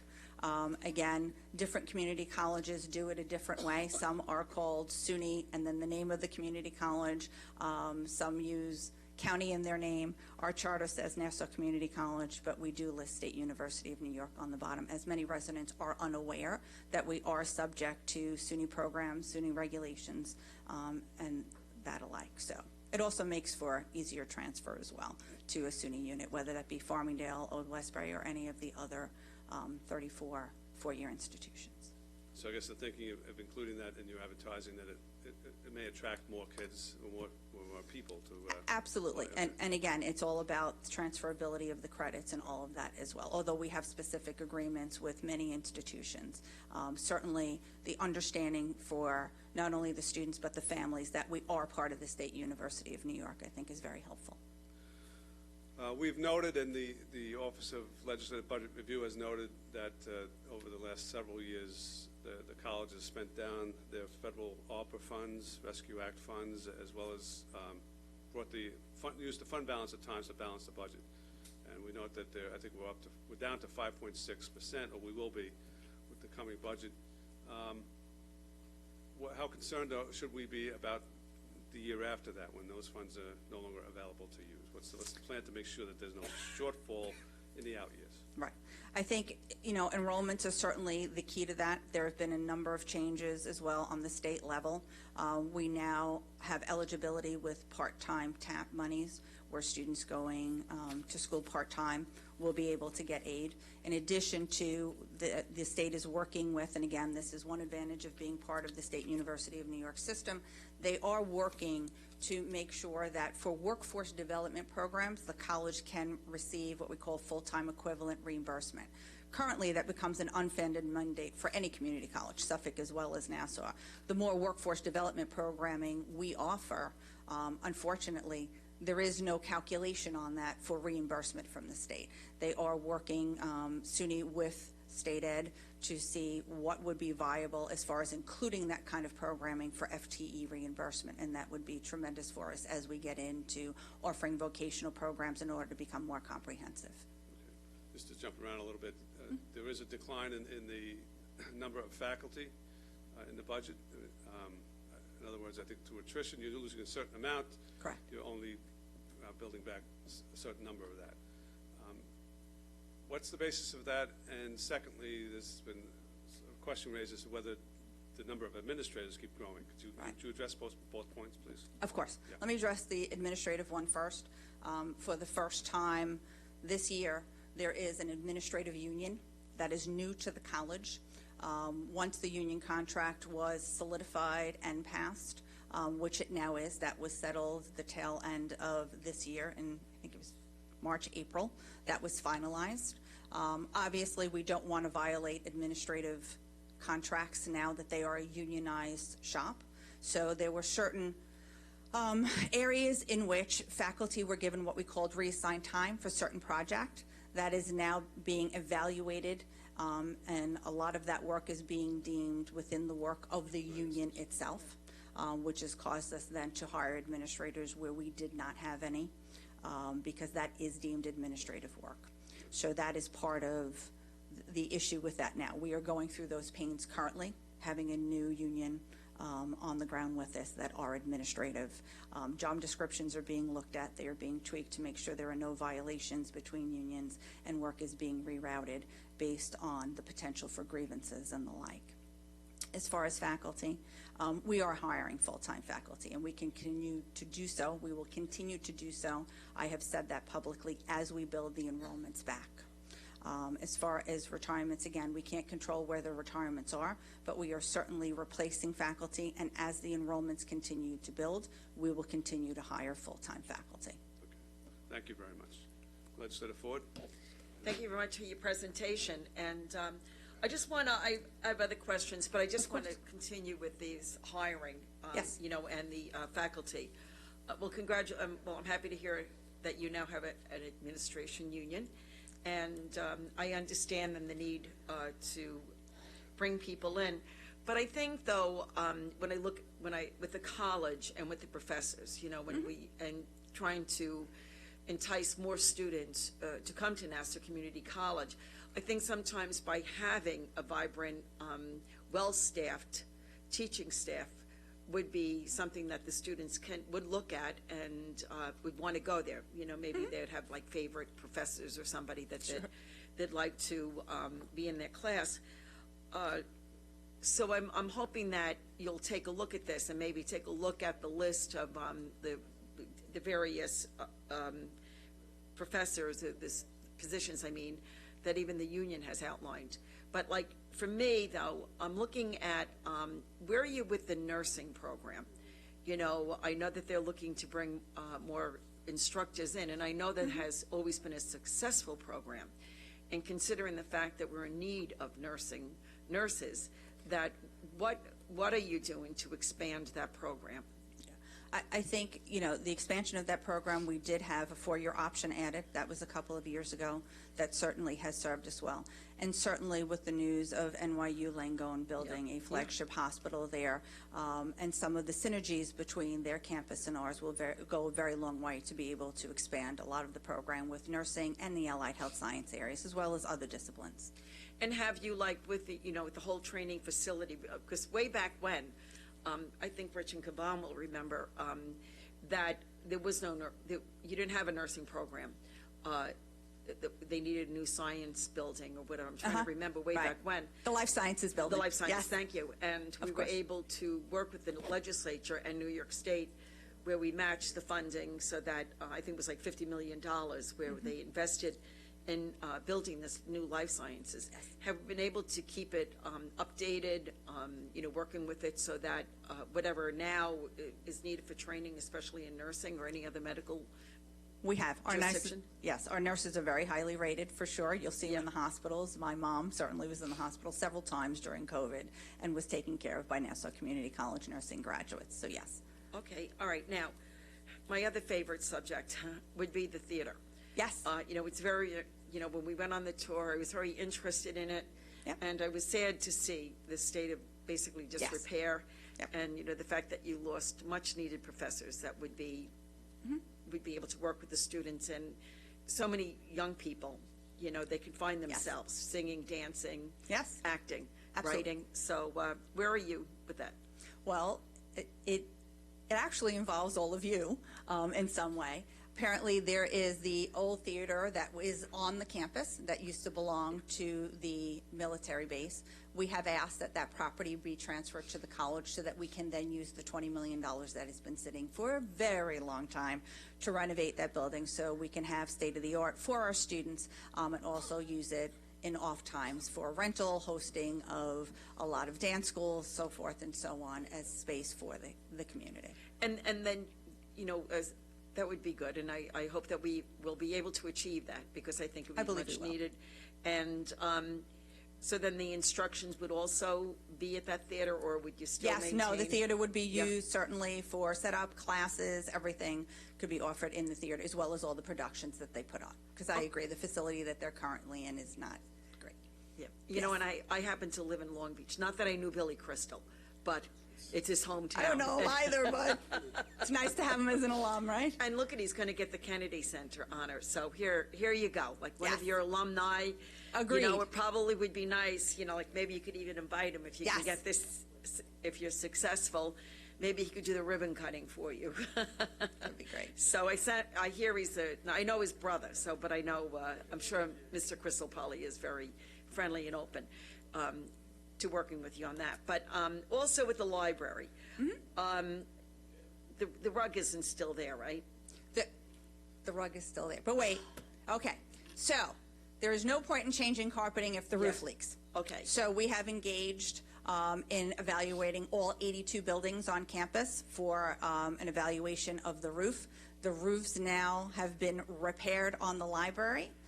We are now looking at the utilization of space so that we can renovate, and while we renovate, the carpet will be ripped up as well as the renovations for use in the library. So it will be done all in one shot. I promise you that the orange carpet will not stay. I hope before I retire. It will be before you retire. Hopefully Hopefully it'll be before I retire. No, it should be this year. We just want to make sure that we're doing the space planning. We have our EOP program, Educational Opportunity Program, moving into the library, so it's accessible for all. So with those renovations, obviously, carpeting, tile, whatever, electrical work, everything will be done all in one shot. But the roof is repaired, so there is no point in the carpet staying. Okay, thank you. I do appreciate, the work that you're doing on behalf of the college, which ultimately helps our residents and especially our students. And you've done a great job, in my opinion, and I thank you for all your answers and always updating us and always being on top of everything. So you're doing a phenomenal job. And but I'm also a person who believes that sometimes you also need to hear from the people. Like, of course, success comes from a lot of times the bottom up. So when I know that you have a lot of great professors and a lot of people who also work for the college, and that this is their life's mission as well. So I hope that you'll listen to many of your professors, whether or not they're full-time or part-time, and hear what they have to say in regard to the classes and what other options or we can provide to the students, to make it a more, robust. Robust. Thank you very much. College experience, because I think it's very important. And I know a lot of the residents, a lot of the kids in my community do go to Nassau Community College. 2 of my children went there. So to me, it is very important. So I hope that everybody will work together to really make it the jewel and keep it the jewel that it was meant to be. But I really thank you for your leadership in all of this. It's you've done a lot. Thank you. Thank you. Legislator Walker, then Legislator Drucker, Lafayette, and Bino. Some of my questions were already answered, but could you just explain what you meant when you said that, I believe you said that the seniors got a letter saying that they're admitted to the, so that was every high school senior? Yes, ma'am. Every high school senior got a letter, and it was generated by the State University of New York, by the Chancellor's office, saying that you were automatically admitted to the local community college, and that was done statewide.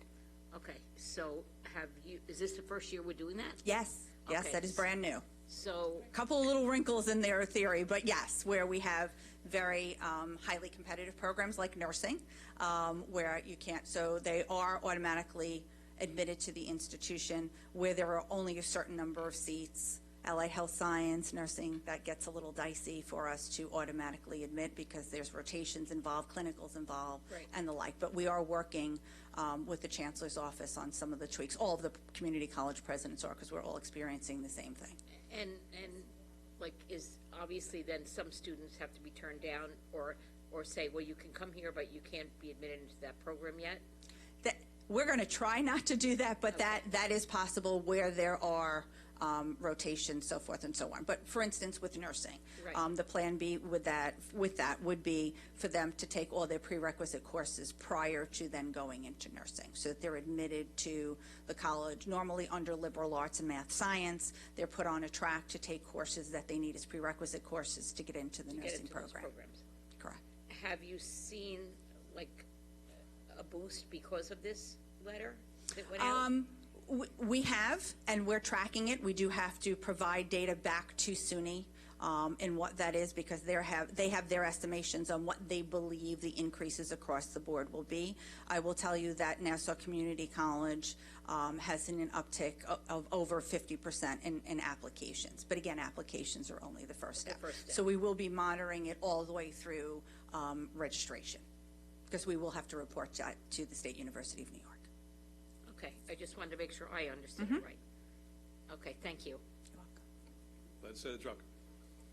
Thank you very much, Presiding Officer. Maria, how are you? I'm doing well, sir.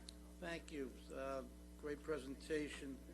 You know, when I was on the board in 2012, we had 22,000 students at that time. And I think, and then we had a probationary period with Middle States. And it was some rocky times, and it was a little nerve-wracking, but we survived it.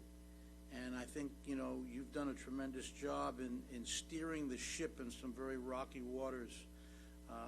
And I'm just hopeful. You don't project any difficulties in meeting the Middle States criteria for the inspections next year, do you? Absolutely not. I was happy to hear we have a plan. The plan is approved. As a matter of fact, as you know, Legislator Drucker, the Vice President Liaison to Middle States met with members of our board and said he is looking forward to a very successful visit in spring of '25. And I doubt that he would have said that unless he meant it, because that would be very dicey on his end as a representative on behalf of Middle States to have stated that. Well, you know, as I said, you've managed to steer the ship with during some rocky waters, and couple that with the fact of a declining enrollment. Nassau County hasn't increased its contribution funding in 15 years. It's difficult, but you're doing a pretty good job. I just have one question concerning this new state policy of giving automatic admission or acceptance to applicants. Yes. Does that skew the projections you have for an increased enrollment in September? It doesn't, because the 2.5 was based on what we were doing prior to that coming down from the state. Again, we're not looking at, as we're tracking it, we're segregating normal trends in applications versus students that are then saying, you know, I got this letter from the state, because they identify it that way, because we have to track it that way. So we're keeping the data very separate. So that 2.5 projection really is not based on us kind of putting all our eggs in one basket with the letter coming from the State University of New York. Again, we have some very talented students here that, as you know, have a plethora of excellent colleges and universities that they can go to. So, Thank you, Maria. Good luck. thank you. Legislator Lafazan? Thank you, Presiding Officer, and good afternoon. Good afternoon. Obviously, as an alum of the college and a passionate supporter of the college, your success is our success. So we are rooting for you and rooting for the college. I just wanted to know, the strategic plan, Yes. that's done? The strategic plans are done. They are in final form. There was a presentation to the community in May. They'll be posted on the website before the fall returns. There were some discussions and tweaks to the plans that we were waiting for, some data that needed to be added, and we needed the summer data to add. So as soon as that's done, we can get a copy? Of course. Okay. Yeah. Do you want all 8 of them? I'll take everything you have. Okay. Yes, All right. there are 8 of them. All right, thank you Yes, very much. Thank you. of course. Legislator Bino, did you have questions? Yeah, just one quick one. Thank you, Presiding Officer. Good day, how are you? How are you? Okay, so, I just need some clarity. You said before, 11.2% increase, was that to enrollment? To enrollment, right. For fall enrollment, we are up 11.2%, yes. Okay, and what do you attribute that to? I I know would we say- talked about vocation and all those other things. Do you think there's an external factor, i.e. the economy, people reinventing themselves after the pandemic? I'm just trying to get an idea of what you attribute that to. I think it's all of that, Legislator Bino. I think people are happy to be back face to face. I think we're becoming more comprehensive. We are moving to changing our marketing. I think a lot of it is the economy and people realizing that you can go to a community college and still transfer to excellent four-year institutions. Again, you don't necessarily have to get a degree from us. You could be retraining. We have many teachers in the county that come to us just to take a series of classes to be retrained. So I think it's a number of items. I don't think it's one thing. We are, again, looking to become more comprehensive. We are listening to people in the community. We are inviting the community on campus more so that they understand who we are and what we do. So I think there's not one magic bullet per se on why the enrollments are increasing, but they are, and I'm grateful for that on a number of fronts. Okay, and so I can't let Josh have the stage by himself. I'm also an alum, and I'm actually a second-generation alum. So Nice. I really am interested to just delve just a little bit deeper into Sure. this number, if you would, because you hit an excellent point about some folks are only coming for like Yes. continuing education. Correct. Because even my mom, after she graduated, came back and did some continuing education credits. Of this 11.2% increase, how many of those are individuals who are tracking toward a 2-year degree versus that continuing ed piece? The continuing ed is not in that number. Okay. Continuing ed is separately tracked. Those are all degree-seeking students. And again, the idea is to get them to completion. That's the idea of guided pathways and some of the things that we have underway that when Legislator Lafferson gets all of our enrollment plans and all of these other plans, you'll see terminology called guided pathways in there, which is really not just to have a student register this first semester, but really get to completion. That's really the key. So is that number also increased? The number that's separate and apart from the 11.2? The continuing ed number, I do not know. I can get back to you on that. I have not looked at that. Because, well, we're, as I said, we're funded on the full-time equivalents, which is the students going for those kinds of programs, not for the continuing ed workforce, which is something that the state is looking at funding for us. Okay, very good. And so they're also looking in some way to also fund not just your continuing ed, as I understand it, but also the vocational or Yes, ma'am. workforce development. Yes, ma'am. Is there a real difference between workforce development and the vocational, or are they just using that term interchangeably? They use it interchangeably, again, but continuing ed does offer courses in very nebulous things for the community. They can offer a course in wine tasting. They can offer a course in, how to balance your checkbook. That's traditional continuing ed versus workforce where there is a skill set needed. So that's kind of the separation now. Yeah, I know continuing ed is separate. Yeah. I'm talking about workforce and vocational.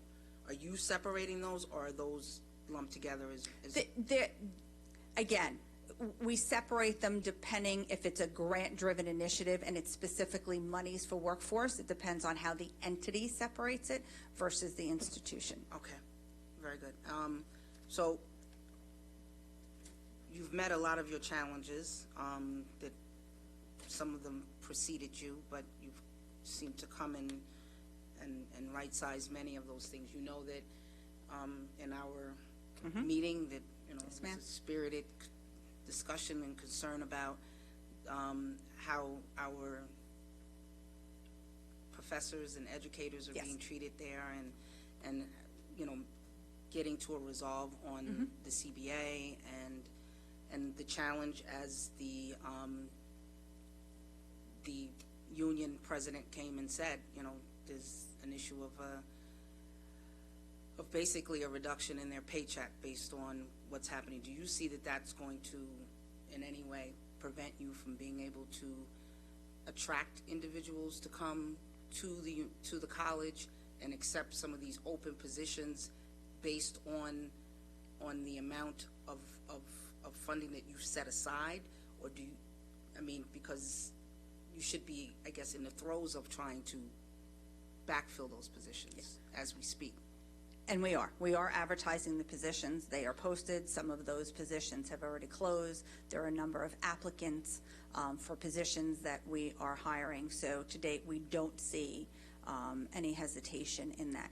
That could be because of a lot of individuals. And again, we have very highly skilled faculty. A lot of them come from industry. In industry, they are used to very much paying into health insurance. How much that is, I don't know. As far as settling that, it is my sincere hope. We are in mediation now. There was a mediation session a few weeks ago. There is another mediation session tomorrow and another one in July, that before the fall semester starts, that this will be settled. All right. Know that, you know, it's obvious it's important to you. You're a faculty, but it's also important to me, and I'm sure everyone who's sitting up here, to make sure that there's some equitable and, you know, expedited resolution to this matter, because Agreed. the challenge, I think it'll be even easier for you to be able to recruit not just bodies to come and backfill those positions, but really highly skilled individuals who can come and continue the quality of education that I received and Josh received and others at Nassau Community College. So I wish you the best, and the union president as well in that endeavor. Thank you. Thank you. Legislator Phillip, and then Legislator Muley. Thank you, Presiding Officer. Maria, great presentation. I'm very happy you are, you know, checking out different options, how to bring more students to the college. That's amazing. I was wondering, the college is offering medical assistance program right now or no? Distance programs, you said? No, medical assistant, MAs. Yes, we do. We have a medical assistant program. We have 2 tracks for that, one specific for Northwell, for their employees, and one for the general population that would be interested in medical assistant. Perfect, because that can lead to nursing down Yes. the line, and there is a big need for that. Yes, So, thank absolutely. you. Legislator Muley. Thank you, Presiding Officer. Hi, Maria over here. Oh, I'm sorry, that's okay. I just have one question which came out of the conversation. So now that every high school student gets this letter giving them admittance, why is there a need to apply anymore to the college? Because we need all of their vital information, right? The application process, then, they get a letter saying you will be automatically admitted. But obviously, we need them to fill out the application form so that we know what program they're interested in. The letter that goes out is very generic, saying you're admitted to the college. Okay. So the student then has to fill out the application form so Okay. that we know what program they're interested in. Obviously, we want to encourage them to fill out a FAFSA form for financial aid, so forth and so on. So the college's normal business processes take over. The letter just indicates you've been automatically accepted. This is a new effort by the State University of New York, and please to contact your local community college. Okay, and which that leads to another question. So, you know, in college, my girls went through the whole process, and I know that there was a whole committee for reviewing applications and offering admittance or not. And so does that mean you no longer need that branch of the college? Yeah, we definitely need an admissions office. No, we don't function by committee. We're open enrollment. Okay. Legislative Muley. So we admit all students. The question is, do they meet the minimum requirements for certain degree programs? If not, they may be accepted into a liberal arts area, similar to nursing students who don't meet the qualifications to go directly into nursing. They may be taking prerequisite courses, so forth and so on. Okay, thank you. You're welcome. Legislator DeRidge Whitten. So just for our clarification, there is a difference between those that are admitted and those that are registered. Correct. And when you're talking about your increase in number, those are the ones that are registered? Yes, ma'am. So they went past the point of receiving that letter, contacted you, and signed up? Correct. Okay. Filling out the form, sending in all of their records and all of that went to the final step of registering for classes. Okay, and just because I have a minute, I want to just say, I'm still hopeful that the ARPA funding can be examined to see as to whether or not, once your negotiations are over, from every indication that we've had, this funding would be available to fill in the gap of the expense of the health insurance for your faculty. So even if we wait till after your new terms are agreed upon and your new contract is signed, this should really be explored, and I think it has to come from you to request the ARPA funding from this administration, at least 1.5, 1.6, to do in retroactive pay to your professors that, in my opinion, have been stuck in the middle of this negotiation to a point where, honestly, I don't think it's fair to them, and I think it's been life-changing to many of them. And although we really support the college, this is the one aspect that's really bothering us. Sure. And it can be, right now, we just happen to be in a time where this money is available. So it has to be, you have to explore it. I hope that you could give us your word that you will at least explore that option. I will promise you that I will engage county constituents in the discussion of ARPA funds and the use thereof. Okay, for reimbursing the employees that had to pay out of pocket for their health expenses during this time. Correct? Yeah, yes. Okay. Happy to have that conversation. Thank you. Maria, did the county receive, the college receive its own Rescue Act funds, ARPA funds directly?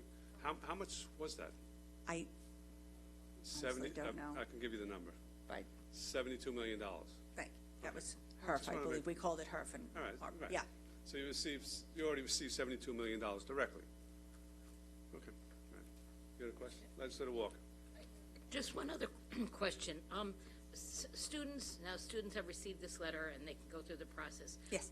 You still have programs for, say, a student who academically fell a little short and they needed extra help in certain areas or whatever. You still have all those programs to get the students on track where then they can start their perhaps they can start right away in some classes, but other classes they need some remedial work or whatever. When I was working in the school districts, I would stress on the kids all the time.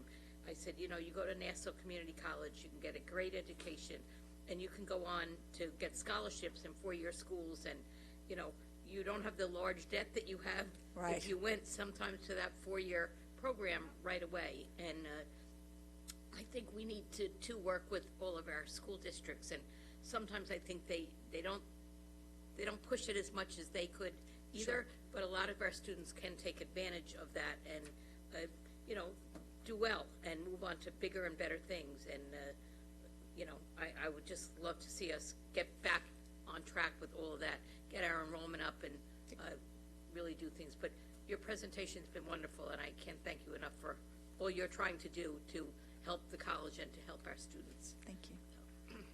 Presiding officer, if I would. Legislator Bynum. So it's actually directed not to you. Oh. You're off the hot seat for a second. It's just, what I wanted to state is that, and I agree with you, community colleges receive direct ARPA funds, but our research indicated that aside from the direct funding received by the college from the federal government, or from the state, wherever, from the federal government, they also there were times when the local municipality served to provide additional funding, because in many of those cases, those community colleges were already under duress prior to COVID. And I think, given the fact that we know this community college has been under that level of duress prior to COVID, it warrants a further exploration as to whether we can and should be funding them additionally. So I just wanted to make that Okay. a point on the record. Point Thank made, you. yeah. Anyone else have questions for Ms. Kanzati? Nope. Thank you, Maria. Appreciate it.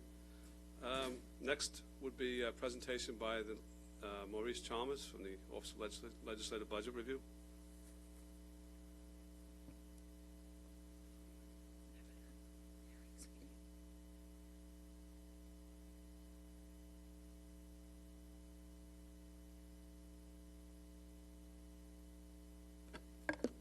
Hello, everybody. Maurice Chalmers, Budget Review. All right.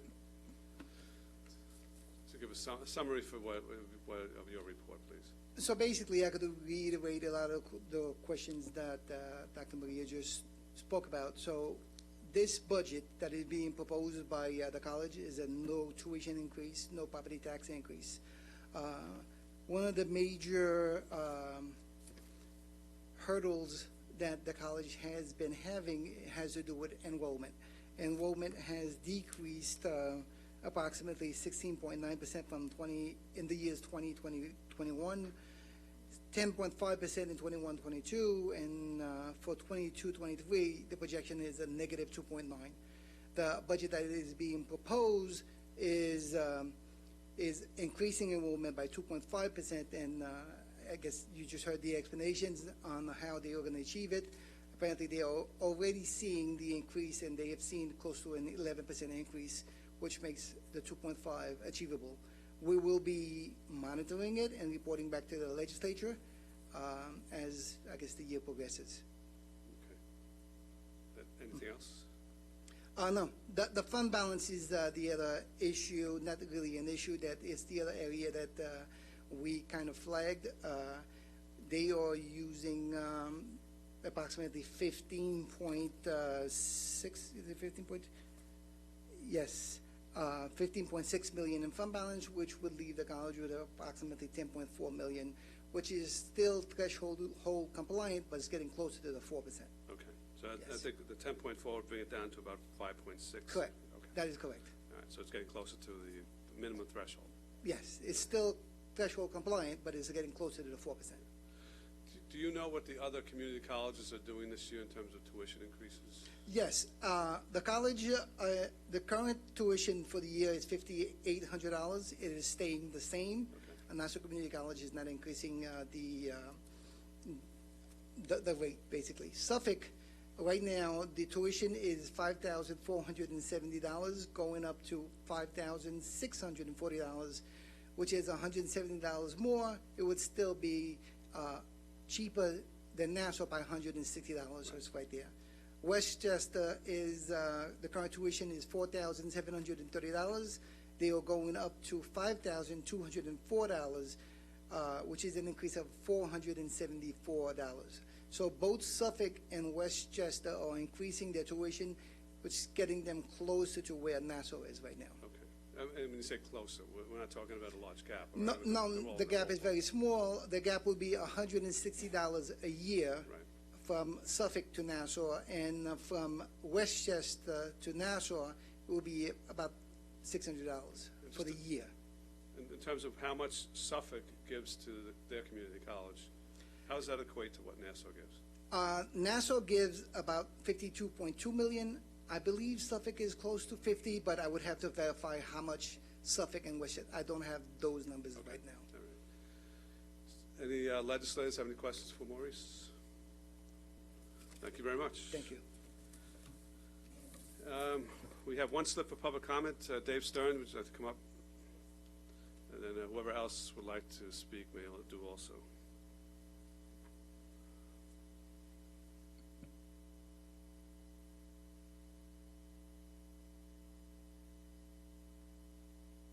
Okay. As you know, in my comment earlier, I'd asked that you table the resolution until you get a plan, strategic plan. And I think it's very important for the legislature and each of you to base your vote on accurate information. So my question, I actually am a member of the college's institutional planning committee. I was appointed just a couple of months ago. They don't have a plan. I'm not sure what Acting President Gonzatti was talking about. The plan that existed was under President Keene, and his Vice President Collins put together a plan that covered the years 2017 to 21. We went 3 years without any update to that plan, and so this year they went back and sort of filled in the gaps for 22. That's not planning. That's kind of like trying to fix it for middle states. Now, the current plan that's supposed to be in place is supposed to be for 23, 28. That plan was supposed to be in a draft form last month. And when it came time for the draft documents to be presented, by many of them were administrators that were responsible for those draft plans. Those plans were not available. So only one plan was available in very draft form, and it was missing a lot of pieces. So right now, as we stand, we do not have a strategic plan. That's something Middle States requires. Now, when they come and do a review of how you're going to review yourself, that's not the same as what the details are.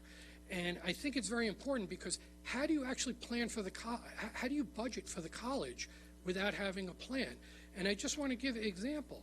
I also heard that, and by the way, I thank all you legislators that did ask questions. Many of them very important questions to ask. However, I question the accuracy of some of the responses you got back. For instance, we have over 40 faculty that are retiring because of that pay cut, in part. It was announced that only 12 will be replaced, okay? That's like a quarter of the amount of current faculty. Now, what's the problem right now? Our engineering department, they're going to lose their ABET accreditation because they don't have enough full-time faculty running the engineering program. That's right now, without replacing faculty. Really, we should be replacing all 40 faculty, and that's sort of what I heard in a response. And you know what? If we got that wrong, the 12 lines, if we hear that President Gonzatti will replace more than 40 lines that are retiring, we'd be more than happy. But I think that you're entitled to have accurate information. Our nursing staff, I know there were questions about nursing. Can I finish? Okay, thank you. Our nursing staff, half of the nursing, full-time faculty staff, is retiring and leaving. Okay, half. That's for our daytime program. We really don't have a nighttime program because of other contractual issues. Now, we could easily double our enrollment, and that would help the county greatly, double our nursing enrollment if we doubled the number of nursing faculty. But instead, they're not even going to replace all, 5, 6 faculty and the nursing staff that are retiring. So I think, you know what, a lot of this is detail, and I didn't want to get into the detail with you because I know you're busy people. But that's what a strategic plan is for. And I really ask you to ask the college, if they in fact have a strategic plan, that they produce it and let the faculty see it too. We just see an old plan, and we see one of those 7 reports Acting President Gonzatti mentioned.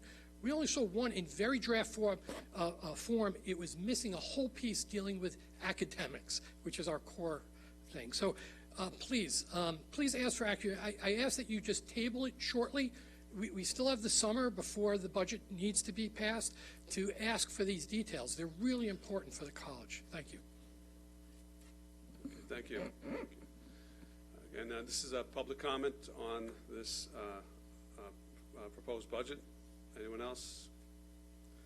If not, I would ask for a motion to close the hearing. Legislator Walker makes a motion, seconded by Legislator Ford. All in favor of closing the hearing signify by saying aye. Aye. Those opposed? Hearing is closed.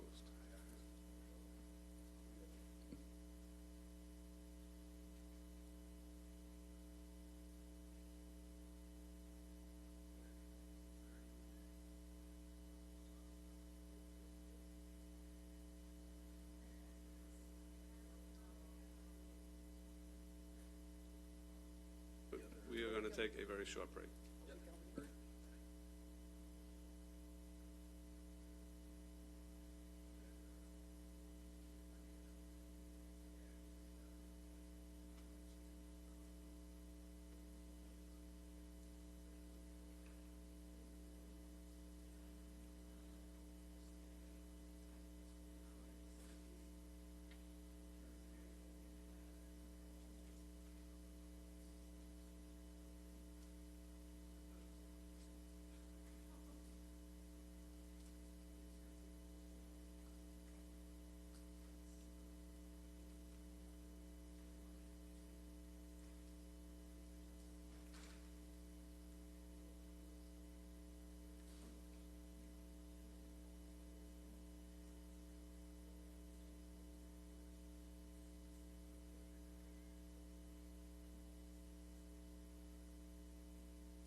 coming out of recess, I'm going to recognize Minority Leader Abrahams. Thank you, Presiding Officer. I do want to invite Madam President back up. I just have a quick question as it pertains to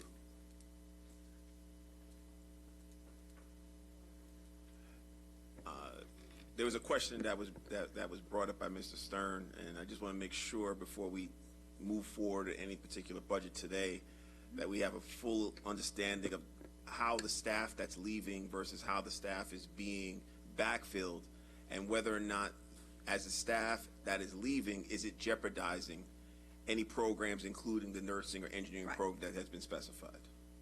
Okay, so there is no accreditation, I assure you, being jeopardized. As a matter of fact, so let's use nursing as an example. So, and again, Chief Academic Officer is here, Dr. Alvarez-Ortiz. The recommendations for replacements of lines are made. The department chairs request lines with justification. There's discussion with the academic dean, then the vice president for academic affairs. That's then brought to cabinet as a recommendation for line replacement. So let's take a program such as nursing. There were 6 retirements, 4 were replaced. 4 were replaced, again, as we're conscious of the budget. Okay, if we expand programs, we will certainly hire faculty as we're expanding programs. But we also take into consideration that the 6 faculty that are retiring have also requested to teach adjunct and continue teaching for us on a part-time basis. So the question, of course, budgetarily is are there enough courses then that are running or that will need to run, not only with the current pool of part-time adjuncts that are teaching, but to also give the opportunity for those that are retiring that wish to continue to teach with us to teach? And the answer to that was yes, which is why it was 4 out of 6 lines instead of all 6. I understand. Does that make sense? Yes, and again, it does. As we continue to increase enrollments, I assure you, we will continue to hire full-time faculty. As far as engineering, we did look at that closely. That was a discussion point. We had 1 faculty member retire. There are 3 current engineers in the program. Then we had another faculty member, unfortunately, pass away unexpectedly. We have replaced that line. Got it. So that puts 4 full-time engineers in the department. Okay. Well, thank you. I appreciate that. Of course. I have nothing further. So thank you. Any other legislators? Legislator Giuffre. So, Acting President, yes. Thank you. I just wanted to thank you. I didn't get a chance before, but I wanted to thank you for the presentation and for what you presented to us in our individual caucuses, and for, just for the work that you're doing to keep the college going and through a very difficult time. You came out of the pandemic, and I know you, and I see Jerry Kornbluth back there. Where do you go? Yeah, there he is. All right, good. And yeah, everybody worked very hard, and so I wanted to recognize that. Thank you. Thank you. Okay, very good. Thank you. I think Am we're I good. clear to I sit? think Okay, let's thank make you, sure. sir. Thank We're you. good. Yeah. All right. Items before us. All in favor signify by saying aye. Aye. Aye. Those opposed? Carries unanimously. Okay, thank you very much. We were all set. Next item is number 1, hearing on a proposed local law. It's a local law to create an operating reserve fund, moved by Legislator Abraham, seconded by Legislator Gian Gregorio. That is a motion to open a hearing. All in favor of opening a hearing signify by saying aye. Aye. Aye. Those opposed? Passes unanimously, and the hearing is open. I see Andy Persick over there.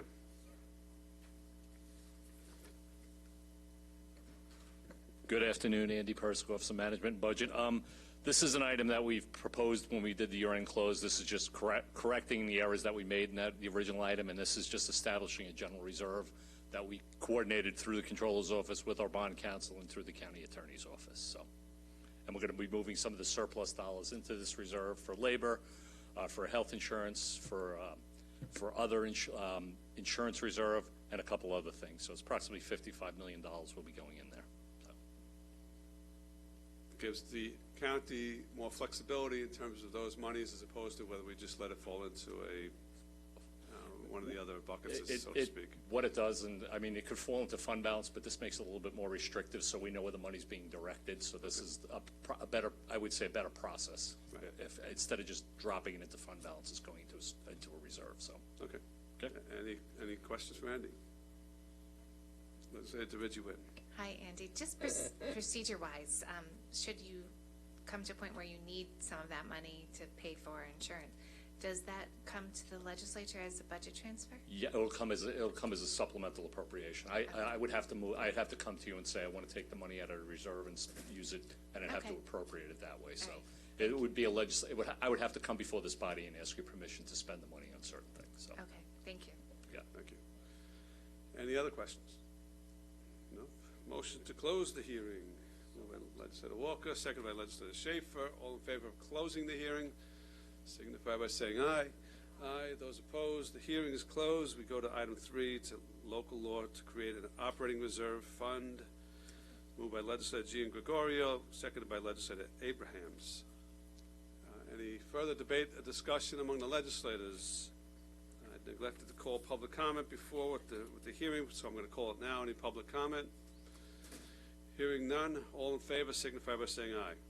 Aye. Those opposed, carries unanimously. We're moving on to item 19.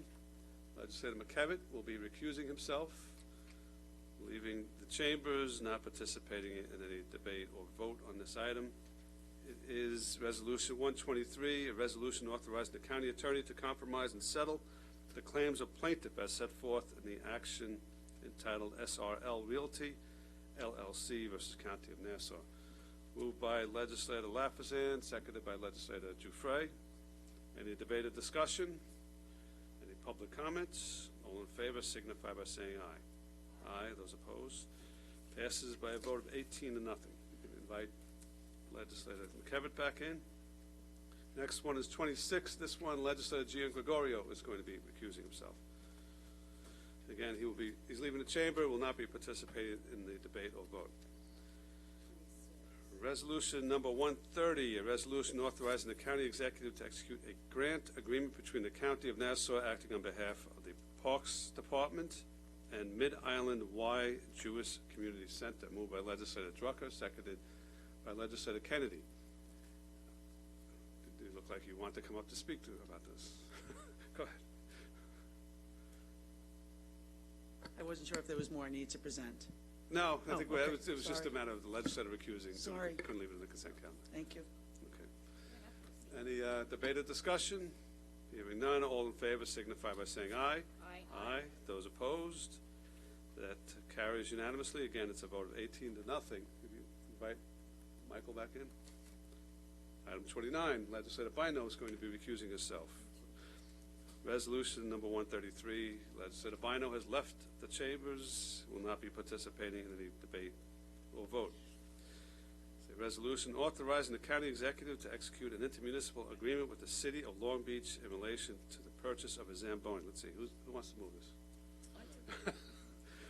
Legislator Ford moves it. Seconded by Legislator Gaylor. Any debate or discussion on this item? Hearing none, all in favor signify by saying aye. Aye. Those opposed? Carries unanimously by a vote of 18 to nothing. And again, ask Legislator Bino to come back in. All right, we have two emergencies. I'll call the emergencies. They are 210 and 211-23. These are resolutions authorizing the county executive to execute grant agreements between the county, acting on behalf of the Parks Department, and both the Levittown Public Library and the Long Island Arts Council at Freeport. So we need a motion to establish the emergency, moved by Legislator Muley, seconded by Legislator Ferretti. All in favor of establishing the emergency signify by saying aye. Aye. Those opposed? Emergency is established. Now I'll call the items. 210 and 211, these are resolutions authorizing the county executive to execute grant agreements between the county and the Levittown Public Library and Long Island Arts Council at Freeport. Motion by legislator Ferretti, seconded by legislator Muley. Any debate or discussion? Any public comments? All in favor? Oh, I'm sorry. I thought I heard somebody say, no. All in favor signify by saying aye. Those opposed? Carries unanimously. We need a motion to adjourn the legislature. Who did I miss today? Legislator Giuffre makes that motion, seconded by legislator Solage makes the second. All in favor of adjourning signify by saying aye. Aye. Those opposed? We're adjourned, but we also need to adjourn the Rules Committee. So I call the Rules Committee back into session. Legislator Schaefer, you want to make a motion to adjourn? Legislator